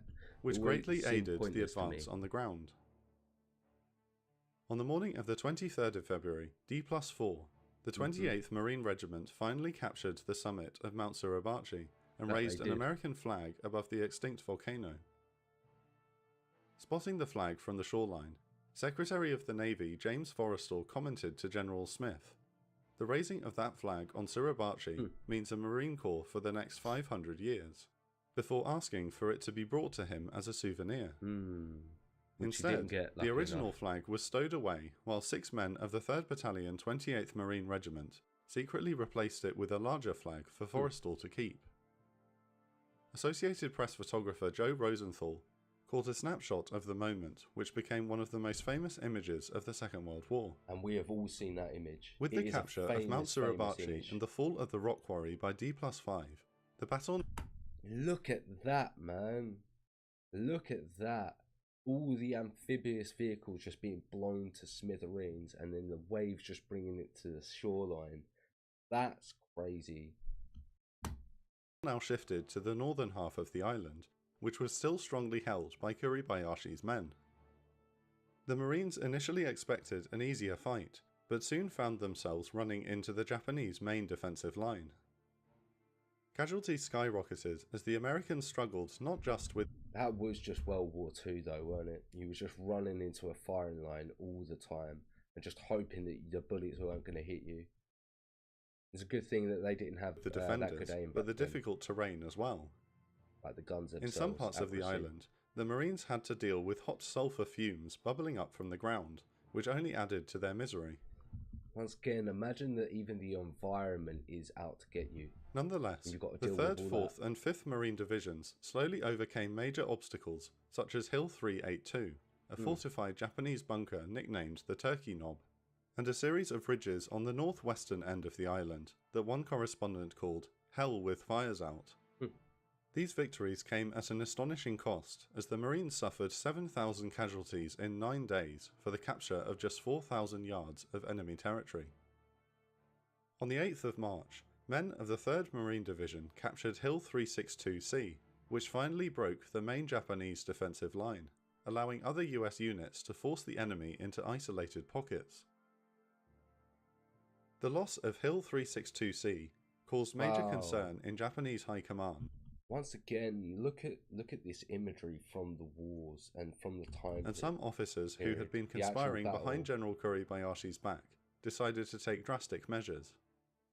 General Senda and Captain Inoue ordered their men to launch a banzai charge intended on recapturing Mount Suribachi. And how fucking pointless this was in direct contradiction of their superiors' orders, but the insubordinate officers went ahead with their plan anyway. However, the Americans had noticed unusual activity during the day and were ready for the attack. When the banzai charge began around midnight, the Japanese soldiers were caught out in the open and massacred as mass artillery and machine gun fire ripped through their ranks. Out of the 1,000 men who took part, almost 80% of them were killed. Was that a shovel full of grenades and he was just sort of going to lob them down there? Is that what he was going to do? Or was he just trying to bury people in? Bury and fill the hole in. The doomed assault, which failed to gain any ground. The Marines spent the next week... I bet those artillery boys just had no hearing by the end of the war. Because back then, there was no health and safety. I bet you their eardrums were fucking destroyed. Slowly reducing the last Japanese holdouts, and finally reached Iwo Jima's northeast shoreline. The advance was aided by napalm and flamethrower tanks, which dealt with the strongest Japanese positions, burning out the enemy from their tunnels and blockhouses. By the 16th of March, D+27, the main bulk of Kuribayashi's men had been forced into a maze of ridges and gorges at the northwest tip of Iwo Jima, nicknamed Death Valley by the Americans. Other Japanese strongholds on the eastern end of the island gradually fell, allowing some of the shattered and understrength Marine units to be pulled off the island for rest and refitting. Which they By this fucking time, needed. General Kuribayashi recognized that his men were starving, thirsty, and nearly out of ammunition. On the 17th of March 1945, the Japanese commander transmitted a farewell message to Imperial headquarters. You see some of those holes that those men were coming out of, and they stayed in there for God knows how long. The battle is entering its final chapter. Since the enemy's landing, the gallant fighting of the men under my command has been such that even the gods would weep. His message ended with a poem. Unable to complete this heavy task for our country, arrows and bullets all spent, so sad we fall. Ah, so sad. 6 days later, the nearby garrison of Chichijima received Kuribayashi's last transmission. All officers and men of Chichijima, goodbye from Iwo. Goodbye. They knew that was it. They had to go out fighting. On the night of the 25th of March, around 300 Japanese soldiers quietly left their positions in Death Valley and made their way past sleeping Americans towards Iwo Jima's central airfield. Once they had reached the edge of the airbase, the Japanese charged into a tented area where rear area auxiliaries and supply personnel had been sleeping. And this is that slaughter at the end of the last episode. How horrific this must have been. For you to be asleep, resting, thinking that you're safe and it's all over, to then be woken up to the fight, just ammunitions being fired and the panic of your comrades dying. This would be the most terrifying situation, I think. A bloody close-quarters battle ensued, where nearly all of the enemy attackers were killed, while the Americans suffered 53 killed and 120 wounded. General Kuribayashi 53 actually died and then 123 wounded. Numbers are crazy. Was rumoured to have personally led this attack, but this has never been confirmed, and his body has never been found. At 9 AM the following morning, US Navy authorities declared the island secured after 36 days of constant combat. Although organised Japanese resistance officially ended on the 26th of March, over 2,500 men still remained on the island in their bunkers and tunnels. The 147th Infantry Regiment took over from the Marines and began the grim task of either convincing the holdouts to surrender or you're having to basically convince them to come out or bury them alive. Those are your choices. Destroying them. Imagine having to do in the that months to which someone. Followed the end of the battle. Over 1,600 Japanese holdouts were killed, while another 800 chose to give themselves up. Only 800. However, the cat-and-mouse game between the American occupiers and the Japanese would last until the 6th of January 1949, when the last two members of Kuribayashi's original garrison finally surrendered. 1949. The Battle of Iwo Jima was one of the bloodiest campaigns of the war for the US Marine Corps. Altogether, the United States suffered 27,071 casualties, including 6,102 Marines killed in action. This casualty figure represented almost 4 times the number of Marine casualties during the 6-month Guadalcanal campaign from 1942 to 1943. The Japanese fought nearly to the death, as only 1,083 of the nearly 22,000 men on the island eventually surrendered to the Americans. The rest died. 27 Medals of Honor were awarded at Iwo Jima, the largest number for any single battle in the Second World War, which led Admiral Chester Nimitz to remark, "Among the men who fought on Iwo Jima, uncommon valour was a common virtue."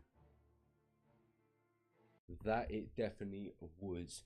Absolutely crazy. It's understandable why this battle made the US Army question its ability to actually do warfare, because the losses that they had sort of suffered, it was such a shock to them. I think what a great reaction once again.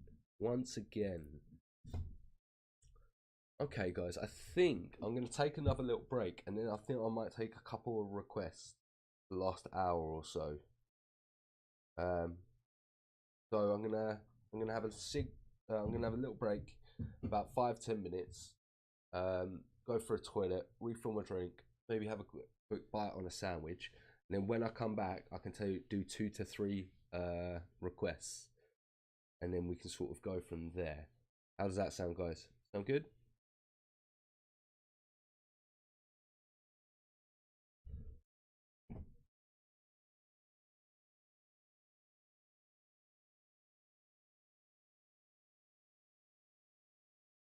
John Basilone was the only enlisted Marine to receive both decorations for the Medal of Honor and also the Henderson Field of Battle, and for his extraordinary heroism during the Battle of Iwo Jima. Yeah, John done bits in that whole thing. I know, I completely agree, Bruno. It was a great series. The Operation Room makes such amazing content. They do such a good job.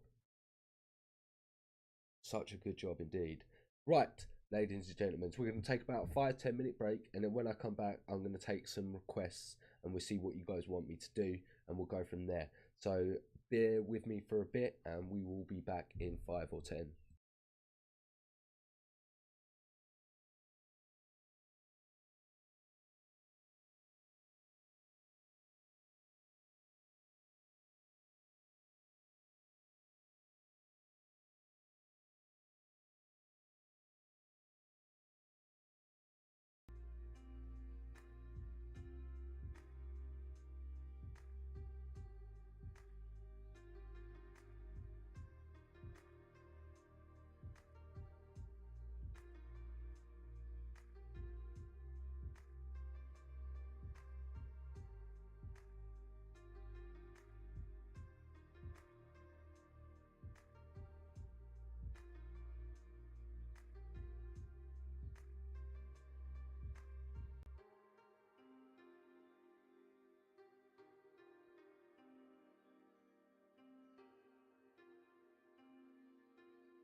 There we go. I'm unmuted. How we doing? We all good? We all good? Yeah, we had to take down the Alexander the Great series. Sirius the Great. I believe I also already reacted to that, Bruno. I believe that's on my solo channel.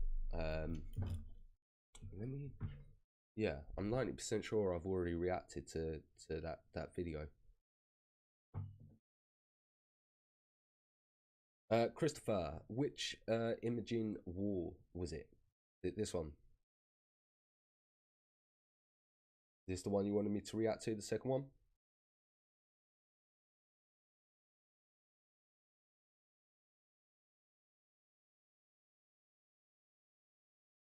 Got the F1 starting in a couple hours as well. Can't wait for that. Any of you guys watch the F1?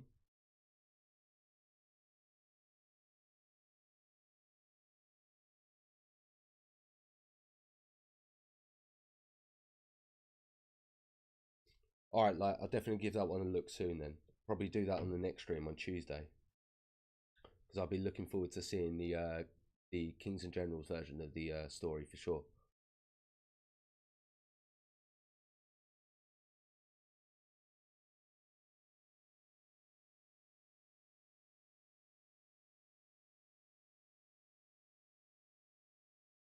Okay, we'll jump into this reaction. So, how am I pronouncing this?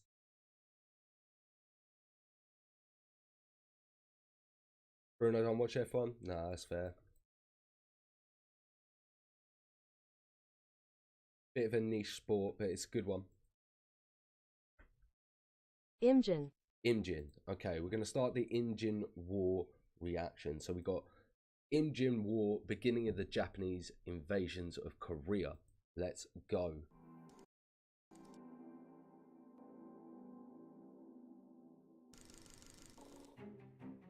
After the Sengoku Jidai, the all-out war between the Japanese clans came to an end.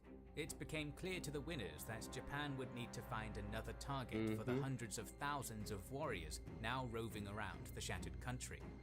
Toyotomi Hideyoshi united the country for the first time in over a century. Now that he could harness some of the most veteran armies in Japanese history, he would launch a devastating invasion of Korea. Welcome to the new Kings and Generals series on the Imjin War, which our patrons and YouTube members selected to be covered next. What you got in store for us, Kings and Generals? Hideyoshi's dream to unite Japan into one nation was almost a reality. He had claimed Honshu in its entirety after succeeding his betrayed master, Oda Nobunaga, in 1582. We covered that in Shikoku was subdued in Goku Jedi period. and Kyushu fell soon after in 1587. However, like Nobunaga before him, Hideyoshi believed that his power ought to extend beyond the confines of his small island nation, and was convinced his destiny was to conquer further afield. The rival daimyo who swore to follow Hideyoshi were allowed to keep their domains and were promised more lands and spoils as the land of the rising sun came ever closer to unification. This was precisely the problem. As with no more battles to fight or where were they going to get the extra land? They would surely begin to plot and scheme against Hideyoshi. Aware of this fact, he began to make his plans in the late 1580s, hungrily eyeing Korea as the initial target and the Chinese Ming Empire after that. What would have happened if they had successfully invaded and got a foothold on Korea, do you think? For a long period of time, do you think they would have been able to go further? Great Unifier's most recent conquest was the island of Tsushima, located at the midpoint of the Tsushima Strait. The lords of this clan, the So, now became Hideyoshi's vassals and were ordered to deliver a message to the Koreans. It was a threat of invasion that put the So in a difficult spot. So's long relations with the Korean Joseon monarchy made them ideal diplomats, but the outbreak of hostilities would damage the trade which granted the clan much of its wealth. Aiming to soften the diplomatic blow as much as he could, So Yoshishige altered Hideyoshi's message to the Korean court. It now demanded that a simple tribute mission be sent to Japan in order to confirm Korea's respect. In a lethal blunder, the So clan leader sent a rough, hardened subordinate known as Yutani Yasuhiro, to deliver the message instead of going himself. Yasuhiro offended his Korean hosts by insulting the size of their spears compared to the Japanese and mocking their lifestyle. Not content with that, the brash envoy warned, "Your country will not last long." I mean, what are you doing here? You're only going to antagonize them. Having But I guess already that's what lost they the want, sense really. of order and discipline, how can you expect to survive? The uncouth nature of the envoy's conduct, in addition to the unacceptable terms of Hideyoshi's edited letter, led to the Koreans' refusal. Naturally, Hideyoshi was furious at the failure and ordered that Yasuhiro and his entire family be killed. So Savage. Absolutely savage. That's so peak. I bet he wish he had kept his mouth shut now. Shige And was his punished family. less severely, being deposed as daimyo of Tsushima by... Even he got deposed, even though he killed the person. That's so peak, man. Make sure you do your job real. A real diplomatic charm. Offensive right there. Yeah, exactly. his adopted son, Yoshitoshi, who Hideyoshi considered more trustworthy. Over the next few years, Hideyoshi, more what are you embassies gonna were do? sent from Japan to Korea and vice versa. In a crucial visit to Kyoto during 1590, Korean courtiers failed to gather intelligence on just how powerful Hideyoshi's military was, leading their government to underestimate the imminent danger. Furthermore, the issue divided the Korean court factions, named for the location of their respective headquarters in Seoul.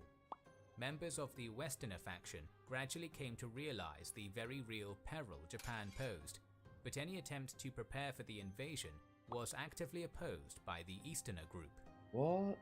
They just didn't see the threat of the In Japanese. Japan, a colossal war machine was gearing up in the summer of 1591, beginning with Hideyoshi's establishment of a massively fortified headquarters complex on the island of Kyushu. From there, he oversaw the levying of a massive army comprising 335,000 total troops, 158,000 of which would cross to Korea itself. Still, the levies were raised 158,000 is a lot, but the original 335,000, that's outrageous. by the individual daimyo, who were obliged to supply a predetermined number of men according to the size and wealth of their fiefdom in a system known as gunyaku. However, it is notable that other political factors could influence a daimyo's required contribution, such as their standing with Hideyoshi. I see. The 158,000 strong invasion force consisted of 82,200 men from Kyushu, which was closest to Korea, 57,000 men from Honshu, and 19,600 from Shikoku. How this giant force was equipped must be discussed for a moment, as it's often common to envision Japanese armies as something different to reality. Rather than an army of samurai wielding katanas, a lot of them used halberds, didn't they? It was only like nobles who were considered and elites who were considered samurai. So it was a lot of halberds and archers, right? majority of Hideyoshi's invading troops were instead the humble ashigaru, peasant foot soldiers armed with swords, spears and bows. As the high-tech spearhead, Hideyoshi used a considerable number of lightweight arquebuses, but the exact number of troops who possessed one is not known, perhaps one-third. The plan itself was to be a domino rolling through Asia. When the Koreans were conquered, they were to supply manpower and material for the push into China. When the area around Beijing was conquered, that area would supply manpower for a push further into the Middle Kingdom, and so on. The invading force would be ferried to Korea by 700 assorted ships, which, along with their crews, were requisitioned from the various daimyo of the coastal provinces. These were mostly repurposed merchant or civilian vessels. I see. Though Hideyoshi had a massive army at his disposal, in addition to high-quality military technology on land, naval power would prove a problem for him throughout the coming conflict. The Koreans had just two advantages over the Japanese. Oh, we can meet Admiral Yi in this series from the Korean side. Their superior shipbuilding and cannon technology. In addition to their relative lack of knowledge of European-style firearms that the enemy possessed, corruption in Korea was rampant, leaving military units neglected, untrained and lazy. The kingdom was not ready for the storm that was coming, but one appointed... It had so many possibilities for a good infrastructure, but the corruption also sort of took it down a couple of pegs. This is where the legend of Admiral Yi was, yeah, perfect. A true naval legend. He did seem so. I'm looking forward to finding out some information, was made, seeing how kings and generals cover it. A 46-year-old career soldier, Yi Sun-shin, was promoted to command the navy of Jeolla province. After being assigned to Jeolla in late 1590, Yi immediately understood that his province could serve as a possible invasion route. Determined to be as prepared as he could, he spent a year diligently studying naval command, whipping his men into shape and repairing infrastructure.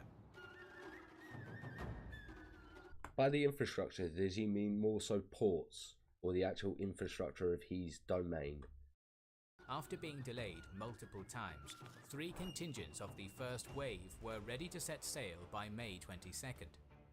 On the 23rd, 18,700 troops under the command of Konishi Yukinaga and So Yoshitoshi set out for Busan.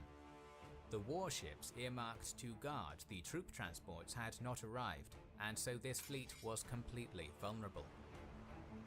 Oh, but it Though wasn't initially destroyed though, believing right? the ships on the horizon were part of an abnormally large trade mission, the Korean commanders in the Busan region immediately came to realize that the invasion had begun. They allowed could them have to used cross the already. superior warships under their command to assault the undefended Japanese fleet, but they failed to do so. By night, What a blunder by the Koreans. nightfall on May 23rd, around 400 transports crowded the waters of Busan.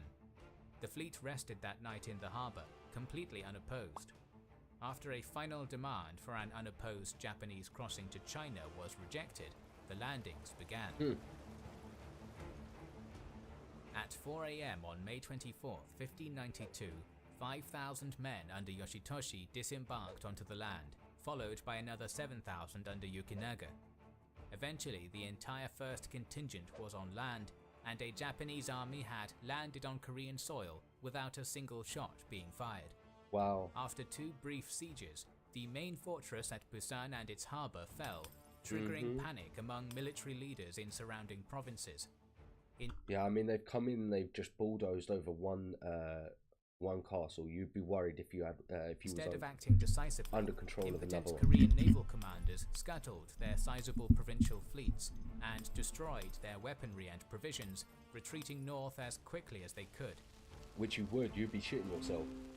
With Busan secured, proud Yukinaga would not wait for reinforcements as instructed. Instead, he immediately pushed north along the middle of the peninsula on May 26th, marching at a blistering pace. This daimyo either wished to monopolize the glory of seizing the capital for himself, or may have been anxious to break out of his beachhead before a counterattack. I reckon it was a bit of both. He definitely wanted some glory, and also you want to get out of that beachhead as well. Force first came to the deserted town of Yangsan, then went on to Miryang and Taegu on May 28th, conquering and plundering as they did. Realizing he had to mount... Well, by deserted, I assume they mean just no military presence. It was still probably like a peasant presence. Some opposition, the governor of Gyeongsang province, Kim Su, tried to lead a force south to meet the Japanese. However, he soon withdrew without fighting after learning that Dongnei had also fallen. News of the Japanese invasion had reached Yi Sun-shin in Jeolla on May 25th. He remained confident that the Japanese could be defeated on the seas despite their superiority on land, so Yi was biding his time. Okay, smart Yi, smart. Meanwhile, the 2nd Japanese Army landed in Busan on May 28th under the command of Kato Kiyomasa. The troopships this time disgorged a fearsome contingent of 22,800 soldiers. Realizing that the vanguard under Yukinaga had not waited for him, the irritated Kiyomasa also swiftly pushed forward. He took the eastern route, seizing the cities of Ulsan, Gyeongju, Yeongcheon, Singyong and Kumo on the path to Seoul. It would not be his rival Yukinaga, but he who reached the capital first. Because I'd imagine that the first guys brought too much attention onto him, so they've obviously coalition to take him out, so which has made the opportunity for the second commander to go straight to Seoul. To the south, Hideyoshi's third contingent under Koroda Nagamasa arrived at Angulpo on the 29th. This force consisted of 11,000 troops who would take the western route north after seizing the nearby fort at Kimhae. Okay. 3 Japanese armies were now set to converge on the Korean capital at Seoul, but they would not get to the city totally unopposed.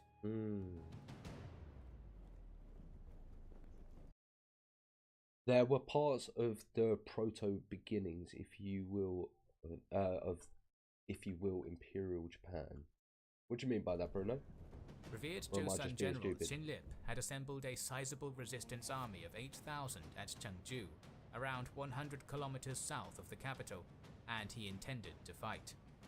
The ragtag agglomeration of cavalry troops, officers who had retreated from the south, and hastily raised levies from the north, possibly could have held the Cheoyong Pass, General Shin's original plan. However, retreating Korean units revealed that it had already been lost, and instead, Shin chose to do battle at Cheongju on an open field.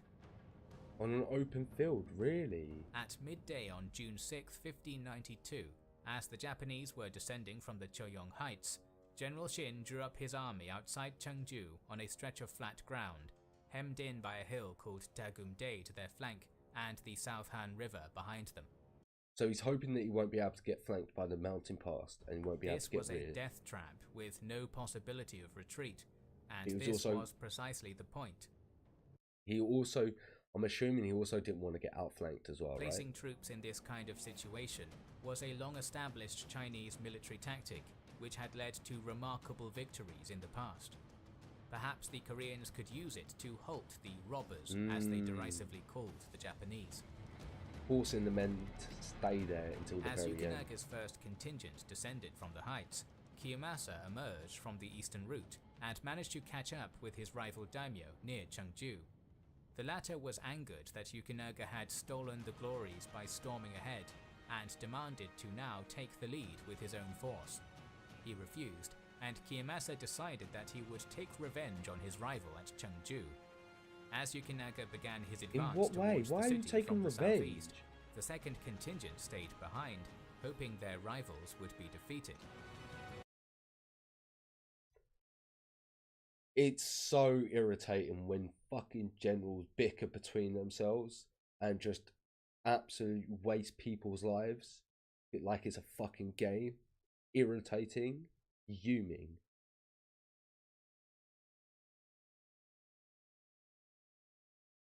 Oh yeah, I see what you're saying, Bruno. Like Japan started to invade other nations beforehand. They didn't venture military out of their islands. Yeah. I am struggling today, guys. I apologise. I've knocked this mic over 4 times, and I apologise for your ears.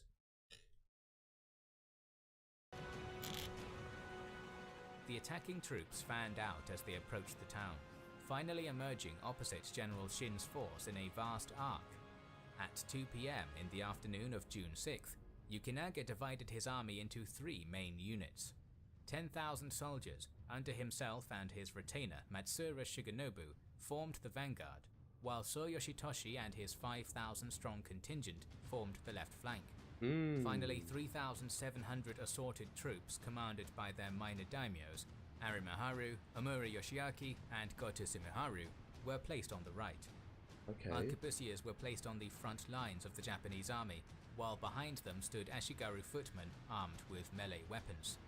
So where's the vanguard? When arrayed in battle formation, the Japanese advanced with a roar of musket fire. It was hardly even a contest. General Shin's amateur forces were almost immediately overwhelmed by flying arquebus balls and began to suffer devastating losses. The other question I have is, how normal was it for these Korean soldiers to see musket and bullets? gunpowder? Did they see gunpowder weapons before, or was this a complete and absolute shock for them? That's my question. Many of these men had been enemies of each other before, obviously due to the Sengoku Jedi period, they all hated each other. But at the same time, it's really, really annoying. Cheers for staying, Bruno. I hope you enjoy the rest of your day, and I'll catch you later, my man. The peasant soldiers began to rout under the pressure, but the brave general would not retreat so easily. He led his crack cavalry in a headlong charge towards the enemy line. It was to no avail. The arquebusiers rained withering musket fire down on his horsemen, breaking the charge before any contact was made. In short order, General Shin's 8,000-strong army had ceased to exist, many survivors of the initial slaughter being hunted down by pursuing Ashigaru soon after. Shin threw himself into a natural spring adorned in full armor, committing suicide by drowning. Fucking hell, he knew he was so disgraced. So disgraced. That's absolutely insane. The Japanese just rolled through the Koreans in this first battle.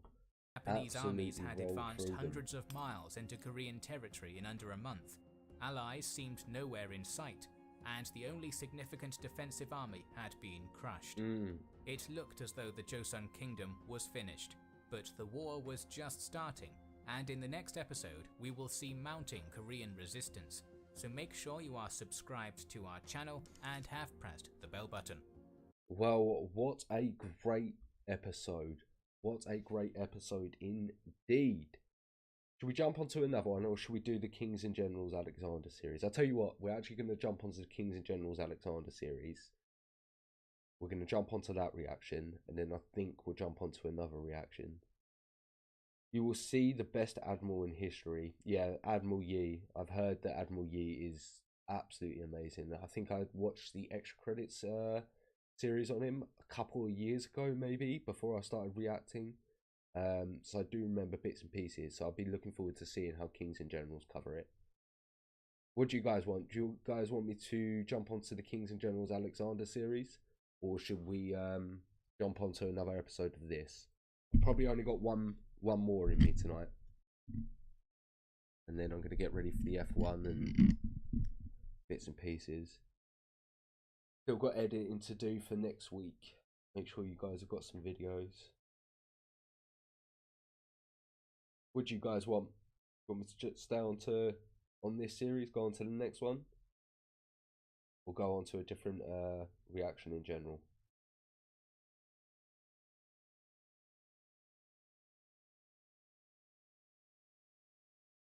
Go for the Alexander? Maybe Alexander? Right, no worries. We'll jump onto the Kings and Generals Alexander.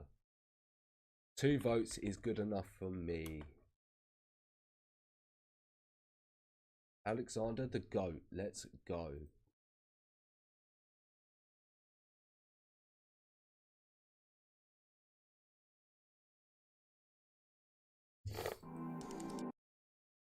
Okay. So the last reaction for tonight, boys and girls, and we've got Alexander the Great, Conquests, Balkan Campaigns 335 BC by Kings in General. Let's go.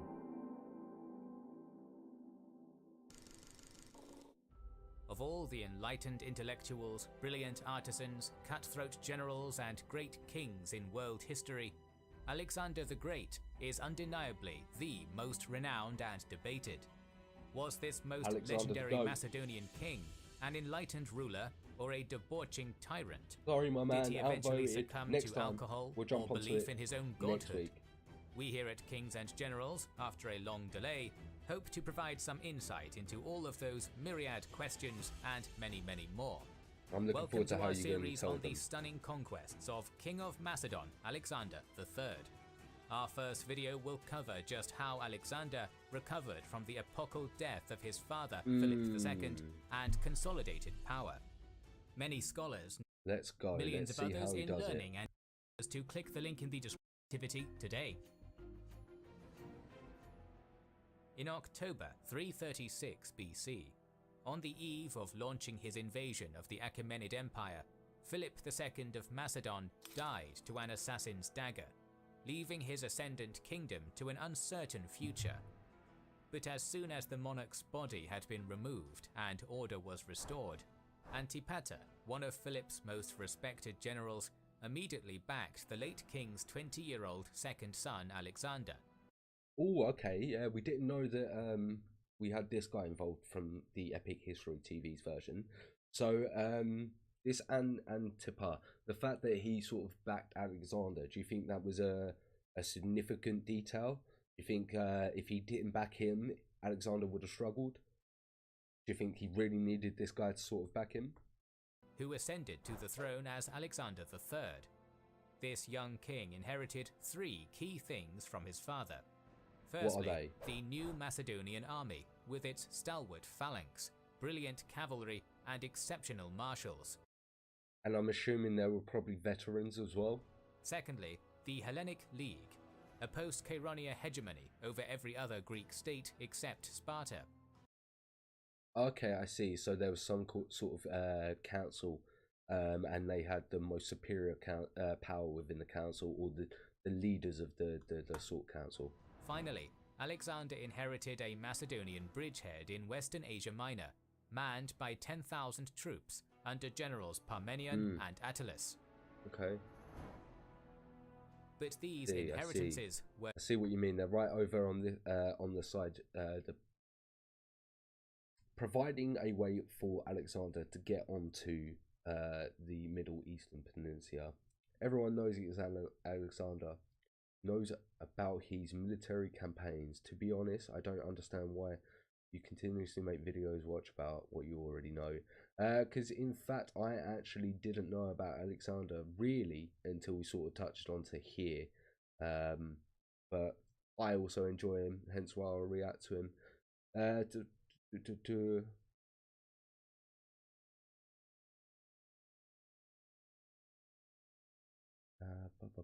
Antipater was crucial early supporter, which helped sway others to Alexander's side, and he would prove to be crucial figure much later on as the regent of Macedonia when Alex was away. Perfect. Thank you very much, Light. I'll be definitely looking forward to sort of keeping my eye onto this character within this story arc. And to keep them. Sorry. And this series is very detailed and the best on the platform in regards to Alexander. Very looking forward to finding out why that is, Christopher, and let's jump straight into it. Alexander would have to fight, politic, and appease. Showing his mettle, the new king and his ruthless mother, Olympias, immediately conducted a dynastic purge of key opponents. A loyal friend was dispatched to Asia Minor, where, probably by compromising on military commands, he flipped Parmenion to Alexander's side and subsequently assassinated Attalus, who had been conspiring with external enemies. Nice, you gotta have a loyal friend who's willing to do that sort of stuff for you. That decisive stroke purged perhaps the most threatening internal rival to Alexander's kingship. Philip's death had also left the wider geopolitical situation incredibly unstable, triggering anti-Macedonian rumblings in the conquered Greek states, particularly Thebes and Athens, as well as unrest in subdued tribal areas such as Thrace and Illyria. Although advised by Antipater and others to remain cautious, Alexander, as he ever would, instead chose boldness and audacity. And that's the reason why we love him. He grabbed 3,000 hand-picked cavalry and sped south along the coastal road in order to reassert royal authority. Go on, Alexander. Arriving at the Vale of Tempe, Alexander found the pass between Mount Olympus and Mount Ossa held against him by a strong Thessalian force, who told the king to halt while they decided whether or not to admit him. Unwilling to sit by while this recalcitrant vassal blocked his path, Alexander had his men carve steps into the seaward side of Mount Ossa, rode his entire force over, and came up on the Thessalians from behind. He was quickly acknowledged as their overlord after that, and moved on unhindered. Damn straight, motherfucking unhindered, Alexander the GOAT. With blistering speed, Alexander rode south, and had the symbolically important Amphictyonic Council declare him hegemon at Thermopylae. Then, before the Greeks even knew what was happening, the Macedonian king materialized outside Thebes, shocking the proud city and assuring its temporary submission. That I remember from the Athens, Epic which History always TV chafed version. under Macedonian rule, nevertheless sent envoys north, assuring Alexander of its loyalty. His boldness, daring, and ability having scared the Greeks into passivity, Alexander convened the Hellenic League at Corinth, had his status confirmed, and then returned to Macedon. He did all of the GOAT, just whipping out that big dick and just doing Chad moves. I am the Donny, shut up and follow me. this in the course of 2 short months. The winter leading into 335 BC was spent giving the Macedonian army a crash course in mountain warfare. Ooh, Now that smart, Greece had okay. been dealt with, Alexander needed to neutralize the rowdy tribes of Thrace and Illyria, so that they were not a threat at home during the upcoming Persian invasion. That's really interesting. In fact, he took foresight into thinking about training people and population about sort of mountain fighting, and so that he could deal with this threat. Very, very interesting.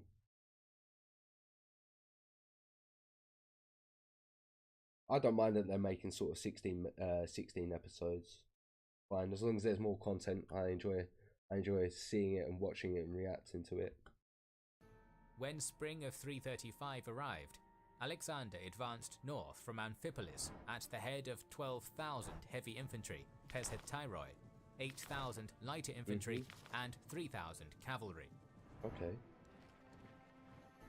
Arrian states that against the the, Macedonian army first faced real Thracian opposition at Mount Haemus. Thracian. These are the mountain to the north, right? Alexander technically and quick tenacity and quick actions and thinking are clearly shown in the Balkan campaign. I'm definitely looking forward to seeing it. It seems like it could be. Where the lower slopes of the mountain rise through a narrow defile. This was probably the modern Shipka Pass. There, a substantial force of Thracians occupied the high pass, fronting their defensive position with a wagon fort. But Alexander, prescient both to his own weakness and the Thracians' offensive bent, realized that it was their plan to send the wagons crashing into his locked phalanx. He warned the heavy infantry of this, and carefully instructed them how to deal with the situation. Nice. With How's that he going to taken deal with care it? of, Alexander ordered the ascent. Archers off to the right, phalanx regiments in the center, and his hypaspists on the left. As predicted, the Thracians sent their wagons careening down the mountain, straight at the tightly packed Macedonians. Alright. Following their It was smart that he realised what they were going to do. How are they going to deal with king's this? instruction, the Phalangites calmly broke formation and opened gaps to let the wagons Nice. go by harmlessly, if terrain allowed, and lay prone with their locked shields above their head, if not. Ooh, just in case Not you a run over single them. soldier was lost to the Thracian ploy, and the Macedonians rose to their feet with a cheer, morale. Oh, so fucking sick, Alexander. That's fucking sick. The fact he realised what they were going to do, he made a plan, and what's the enemy thinking now? They didn't take out a single soldier. They're fucked. They're absolutely fucked.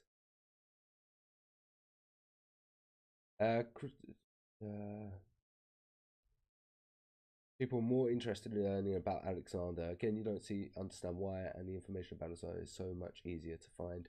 I think once again, people just enjoy sort of watching videos about it, and some people prefer certain historical figures to others. You know, so I think that's why they like it. With the primary threat dealt with, And once again, he was the sort of founder. You know, he was one of the first great historical figures. So a lot of people like the first. You know, the first person to do something, they hold that dear. So I think that's why Alexander, so many people sort of like him, I'd imagine, because he was the first, and it holds that sort of that high regard. Alexander ordered the right flank archers to take up position in front of the phalanx, where they repelled a number of weak Thracian attacks by loosing arrow volleys. When the heavy troops, whose advance was eased by the archers, reached the lip of the pass, they easily dislodged an enemy whose armor and weaponry was nowhere near theirs. 1,500 tribesmen were killed, but a significant... Once again, they weren't a trained military. Also, their big surprise plan that they were hoping was going to be the sort of big impact onto the army didn't work. So, of course, they were going to start panicking and their morale was sort of going to go. A significant number more managed to escape. Captured women, children, equipment and goods were sent back to raise much needed funds. Descending onto the Danubian plain and the land of the Trebalians, Alexander encamped 3 days' march from the Danube at a tributary known as the Liginus. Sermus, king of the Trebalians, had been sending scouts to keep an eye on the Macedonian army's movement ever since their incursion began. Realizing he had to take action, the chief withdrew a large part of his population, warriors, women and children, to a large island in the middle of the Danube. Smart. Okay, he doesn't want to deal with them. Alerted to this suspicious population movement, Alexander pushed his army in that direction.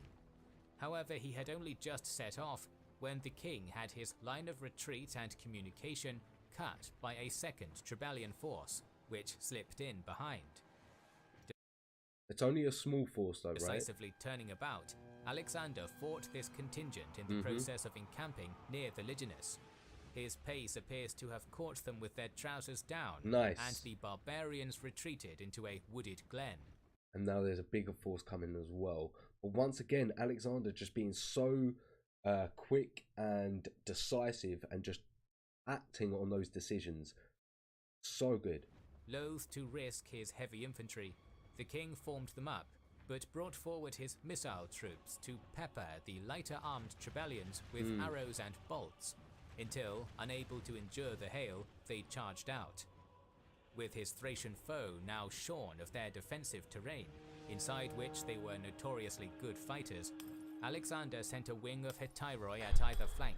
That's it, he got that flanking maneuver and it was all just over. While the phalanx cut the tribesmen to ribbons, 3,000 of them died, at the cost of 54 Macedonians. Only 54. Are those numbers right? 3 days' march later, and Alexander reached the Danube directly opposite Sermus's island refuge, known as Puke. There, as planned, he rendezvoused with a small squadron of warships sent from Byzantium, manned them with heavy troops and archers, and launched an attack on the island. Unfortunately for the Macedonians, a mixture of dogged resistance, limited avenues of attack, and a fierce current led to the failure of this attack. Seeing he was getting nowhere, Alexander withdrew the ships to the southern bank. By that time, a formidable band of 10,000 nomadic Getae infantry and 4,000 horsemen had gathered on the far side of the Danube. Rather than seeing this as a threat, though, Alexander saw an opportunity. Smash the Getae, and the island might well surrender out of sheer terror. They've got no reinforcements. But his army had to cross smart. the Danube, and his small fleet was not enough. So Alexander ordered that every single native canoe and craft be gathered up, so that floats could be made from tents stuffed with hay. Nice, nice. The first time I've sort of heard Alexander doing any sort of engineering on campaign. That's a nice little tidbit. Thus provisioned with such a makeshift fleet, that night, masked by the darkness, Alexander boldly ferried 4,000 of his infantry and 1,500 cavalry across the Danube. Successful, he disembarked them on a section of the north bank, which was masked from the nearby Getae by That's a tall nice fields feat. He was grain. able to do that, you know. Just before dawn, the king drew up his forces with infantry in front to flatten the grain with their sarisi and cavalry behind. The moment Alexander's strike force broke through the grain, the king personally charged his 1,500 cavalry straight at the Getae, while the terrifyingly disciplined Macedonian phalanx went forward in lockstep. Mate, those phalanx Impacted were by the so fearsome scary back in the companion day. cavalry, and faced with the pincushion phalanx, the Getae collapsed and fled to a nearby town 4 miles from the river. But hotly pursued by the Macedonians, the semi-nomadic Getae mounted as many civilians as they could and fled onto the steppe. After leading his triumphant troops back to camp on the south shore, Nice. Alexander's prediction became Was correct. reality. Yeah, the rest were Semos and leaving his the castle. Trebellians, awed into submission by this display of martial prowess, sent envoys of capitulation to the king. Nice. At about the same time, an embassy of tall Celts arrived, desiring Alexander's friendship. Okay. The king asked these veritable giants what they were scared of, hoping they would say his name. Instead, they famously remarked that they feared that the sky would fall on their heads. Alexander was not pleased, but sent them off as friends. Interesting. Interesting that they said the sky was going to fall on their heads. With the potential danger posed by Thrace adequately cut down, the Macedonian army marched south via the Shipka Pass. Rather than The phalanx is equivalent of an ancient cheat code. No cavalry or infantry is going to get past a wall of spears. Yeah, I completely agree. Especially the ones that they had. There was an extra 6 feet of length on their ones, weren't they? The phalanx, compared to a normal spear. Turning south, Alexander pivoted west and entered the domain of his ally, King Langaris of the Agrianians, who had accompanied the king on campaign with his force of deadly Agrianese skirmishers. There he learned that the 3 Illyrian rulers, Cleitus, Glaucius, and a prince of the Etoriantes, were in revolt against him. But for the moment, all of the king's enemies were scattered. So, leaving his faithful Agrianian colleague to deal with the Otariantes, Alexander sped to assail Cleitus's mountain stronghold at Pelium before the Illyrians could join forces. Oh, okay. Nice. Nice, so he doesn't have to deal with them. The plain on which this citadel stood, dominating the Apsus Valley, was surrounded on 3 sides by densely wooded hills, which could only be traversed by a narrow pass. It was hard to get in, but also hard to get out. The moment Alexander marched his army onto the plain before Pelium, its defenders withdrew to safety behind the walls. Such freedom of the land allowed the Macedonian king to encamp and begin pulling forward his siege equipment. That proved to be a tactical error on Alexander's part. Less than 24 hours later, Glaucius and his Tolentian relief force arrived, occupying strong positions on the wooded heights encircling Pelium and trapping Alexander. So Alexander thought he had more time, but he just didn't. In need of supplies, the king dispatched the baggage train and a mounted escort under Philotas to forage near the hills.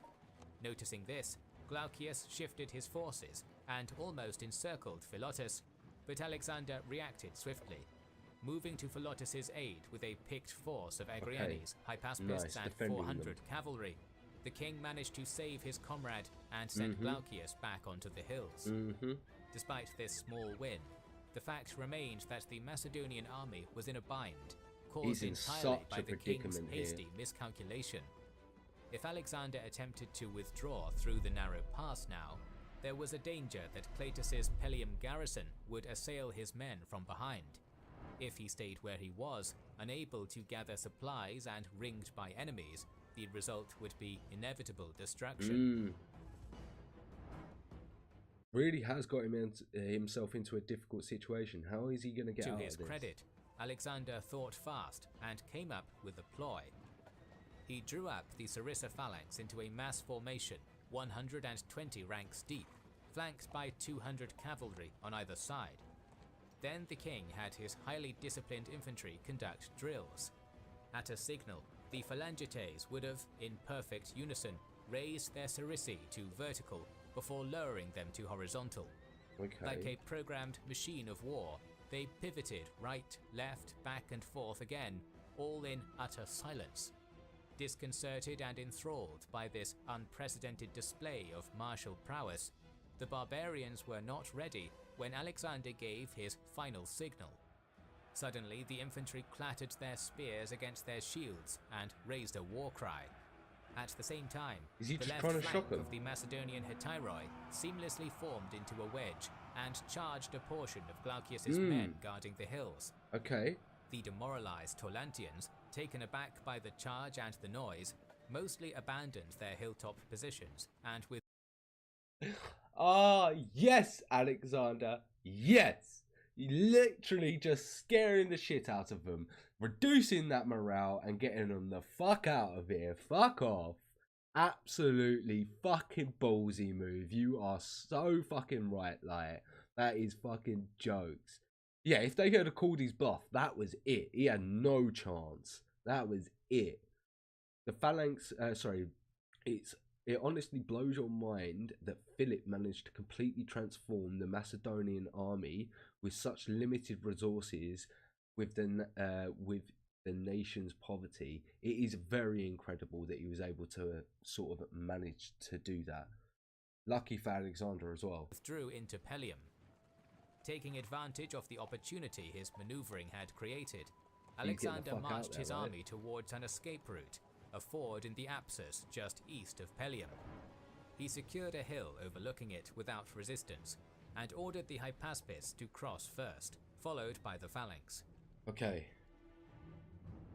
Realizing their quarry might be about to escape the trap, the tribesmen turned, descending on the crossing point. But Alexander, the companions and Agrianes valiantly protected it for long enough that siege catapults could be set up on the far side, where they began... Alexander, I went to say Caesar there, so used to saying yes, Caesar. Yes, Alexander, fucking the catapults as well. Go on, boy. Bombarding the Illyrians. This first ever use of field artillery and covering fire from archers allowed the crossing to be completed, and all once again, the first person to adapt and start using siege warfare in field. So impressive. Of a sudden, the Macedonians were free. Not having lost a single man in extracting his army, and not content with just running away, Alexander withdrew a few miles from the Pelium area and waited, sending out constant scouting parties to see what Glaucius and Cletus were doing. No, I'm not at all. I definitely remember hearing that Caesar looked up to Alexander. After 3 days of general recuperation, a reconnaissance force returned with good news. Believing Alexander was gone, the Illyrians were strung out, encamped without sentries, fortifications, or trenches. Sensing that an opportunity was ripe for the taking, Alexander assembled his usual crack force of companions, Agrianes, and some archers, and went on the attack. Under the cover of a dark night, the Macedonian king moved back into the valley, and with his Agrianians at the forefront, assaulted the unsuspecting Illyrians on a narrow front. Nice. It was a slaughter. As Arrian relates, some they killed in their beds, others they took without difficulty as they tried to escape. Many were caught and killed on the spot. Really? Many So more as they fled. I thought there was going to be a bit more of a battle, but no, they just fucking slaughtered them. They just absolutely slaughtered them. Holy shit. In panic what a great and victory. disorder. The fact that this isn't even his peak of genius at the siege of Tyre, he takes a city with no one. Sorry, he had taken a city no one had ever taken by assault. That's going to be very impressive. I'm looking forward to finding out that. Why am I struggling to read and Cletus, talk today? his entire boys? army cut down or scattered by an enemy he thought long gone, fled to Pelium, set it ablaze, and then fled to refuge in Torlantian territory with Glaucius, whose forces suffered a similar fate. So he didn't capture any of the generals, and he didn't pursue them. He just took the victory and then backed off. That was interesting. Our primary sources do not detail exactly where Alexander went next, but Peter Green believes that the Macedonians marched up the country to a crossing in the Tcherna River, where they reunited with a victorious Langaris. With news of victory, however, the Agrianian king brought Alexander ill tidings from Greece. Always hating their new ignominious place under the iron boot of Macedon, Thebes and Athens, together with a number of other Greek states, had been bubbling towards revolt for some time. But when Don't wanna dangerous do it. rumours spread that Alexander and his entire army had been killed by the Trebalians, Thebes in particular took the opportunity, killed both senior officers of Alexander's garrison there, and raised the standard of rebellion. Oh no, you fools. Alexander is going to come over here and slap your little bum and shut you up. Alexander, angered but understanding that this revolt probably had connections to rival elements in the court at Pella, and might even be influenced by Persian gold, acted swiftly, moving over 30,000 troops 250 miles at a speed of 18 miles a day through rough mountain terrain. Fuck! That's fucking impressive. That's impressive. 18 miles a day through rough terrain. There's no way I could travel 18 miles a day through rough terrain with all that armor and everything else. No way. No way. Yeah, Thebes is absolutely done for. Absolutely. Holy, I can't believe it. I won't be able to walk 18 miles a The king descended day. into Thessaly, past Thermopylae, and encamped at Onchestus in Boeotia. Not with armor and shit on. Not long after that, in September 335 BC, he and his grizzled army were taking up positions outside Thebes, much to the disbelief of the city's inhabitants. There was surely no way for an army of such a scale to arrive with such speed from a far-off barbarian country. Moreover, Alexander was dead anyway, as the rumors said, so this must have been an army of new Macedonian recruits under Antipater. Only slowly did the Thebans realize, to their consternation, that Alexander was indeed still alive and in charge. Fortunately so what are you for going to do, Thebes, boys? the king's temper had cooled, and he was willing to be reasonable. Keen But they to weren't. reconcile with Greece so he could look to his Pan-Hellenic war against the Achaemenid Empire, Alexander merely demanded that two of the uprising's ringleaders, Phoenix and Prothetes, be handed over.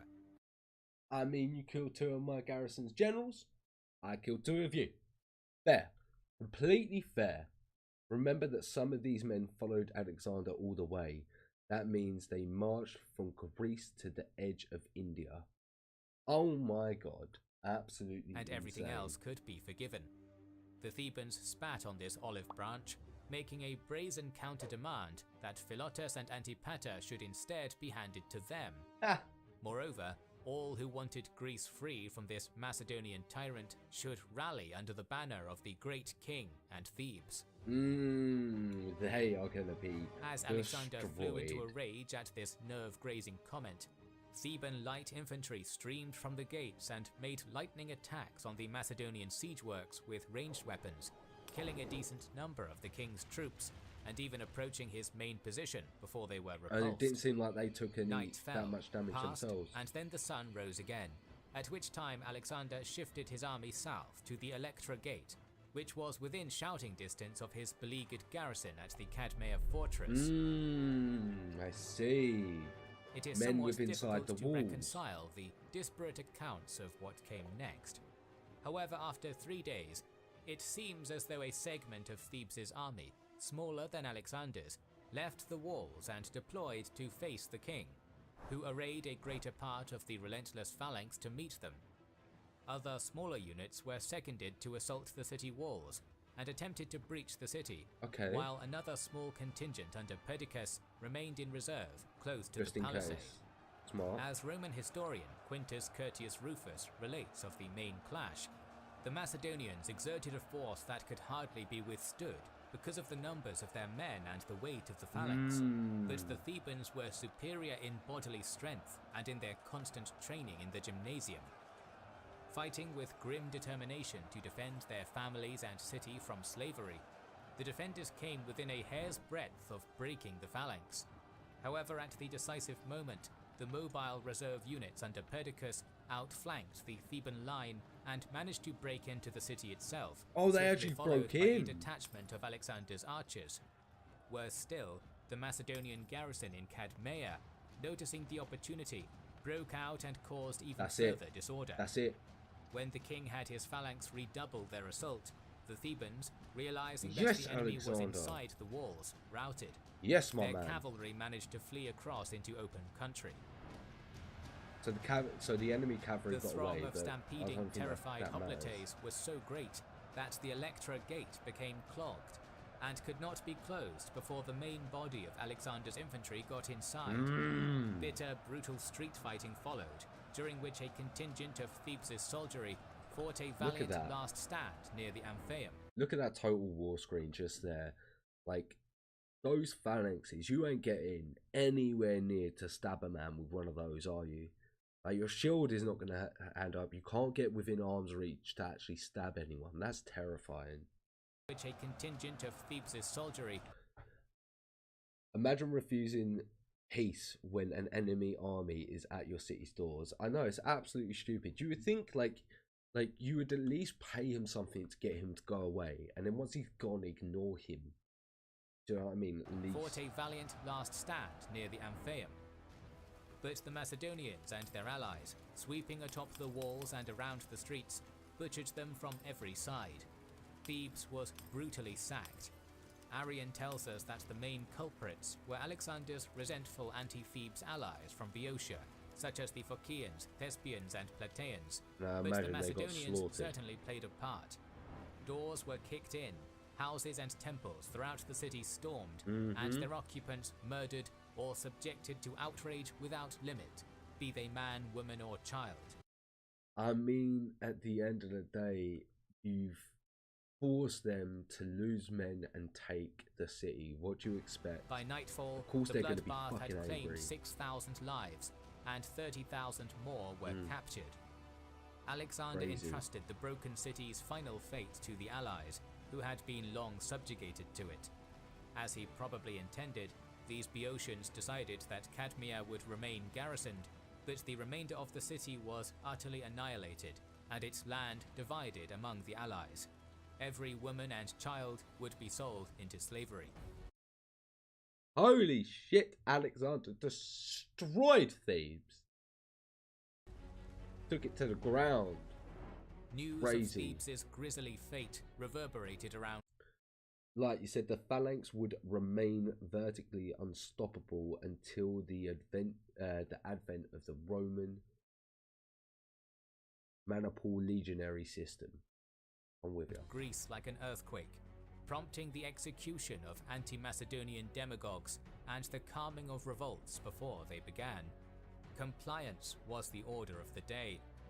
Turning his burning gaze to Athens, which had remained aloof, despite having played an obvious role in the outbreak, Alexander coldly ordered the great city to turn over 10 strategoi who had opposed his interests. Okay. Instead, an Athenian known as Demades went to Alexander and managed to persuade the king to forgive and forget, which he reluctantly did.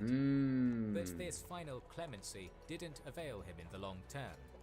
With Thebes' unprecedented and shocking extermination, Alexander hammered the final nail into the coffin of his relationship with other Greeks.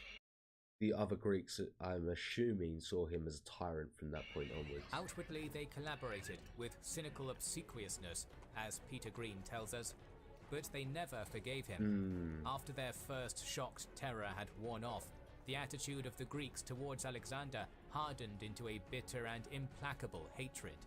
I mean, why? Why? You caused it. Thebes caused it. Caused the problem to come onto themselves. What do you expect? What do you expect? But for the moment, the king was Yeah, he went Genghis Khan mode on the Thebes. not overly Absolutely concerned with destroyed that. them. The invasion of the Achaemenid Empire was now imminent, and we'll talk about it in the next episode. So make sure you are subscribed and have pressed the bell button to see it.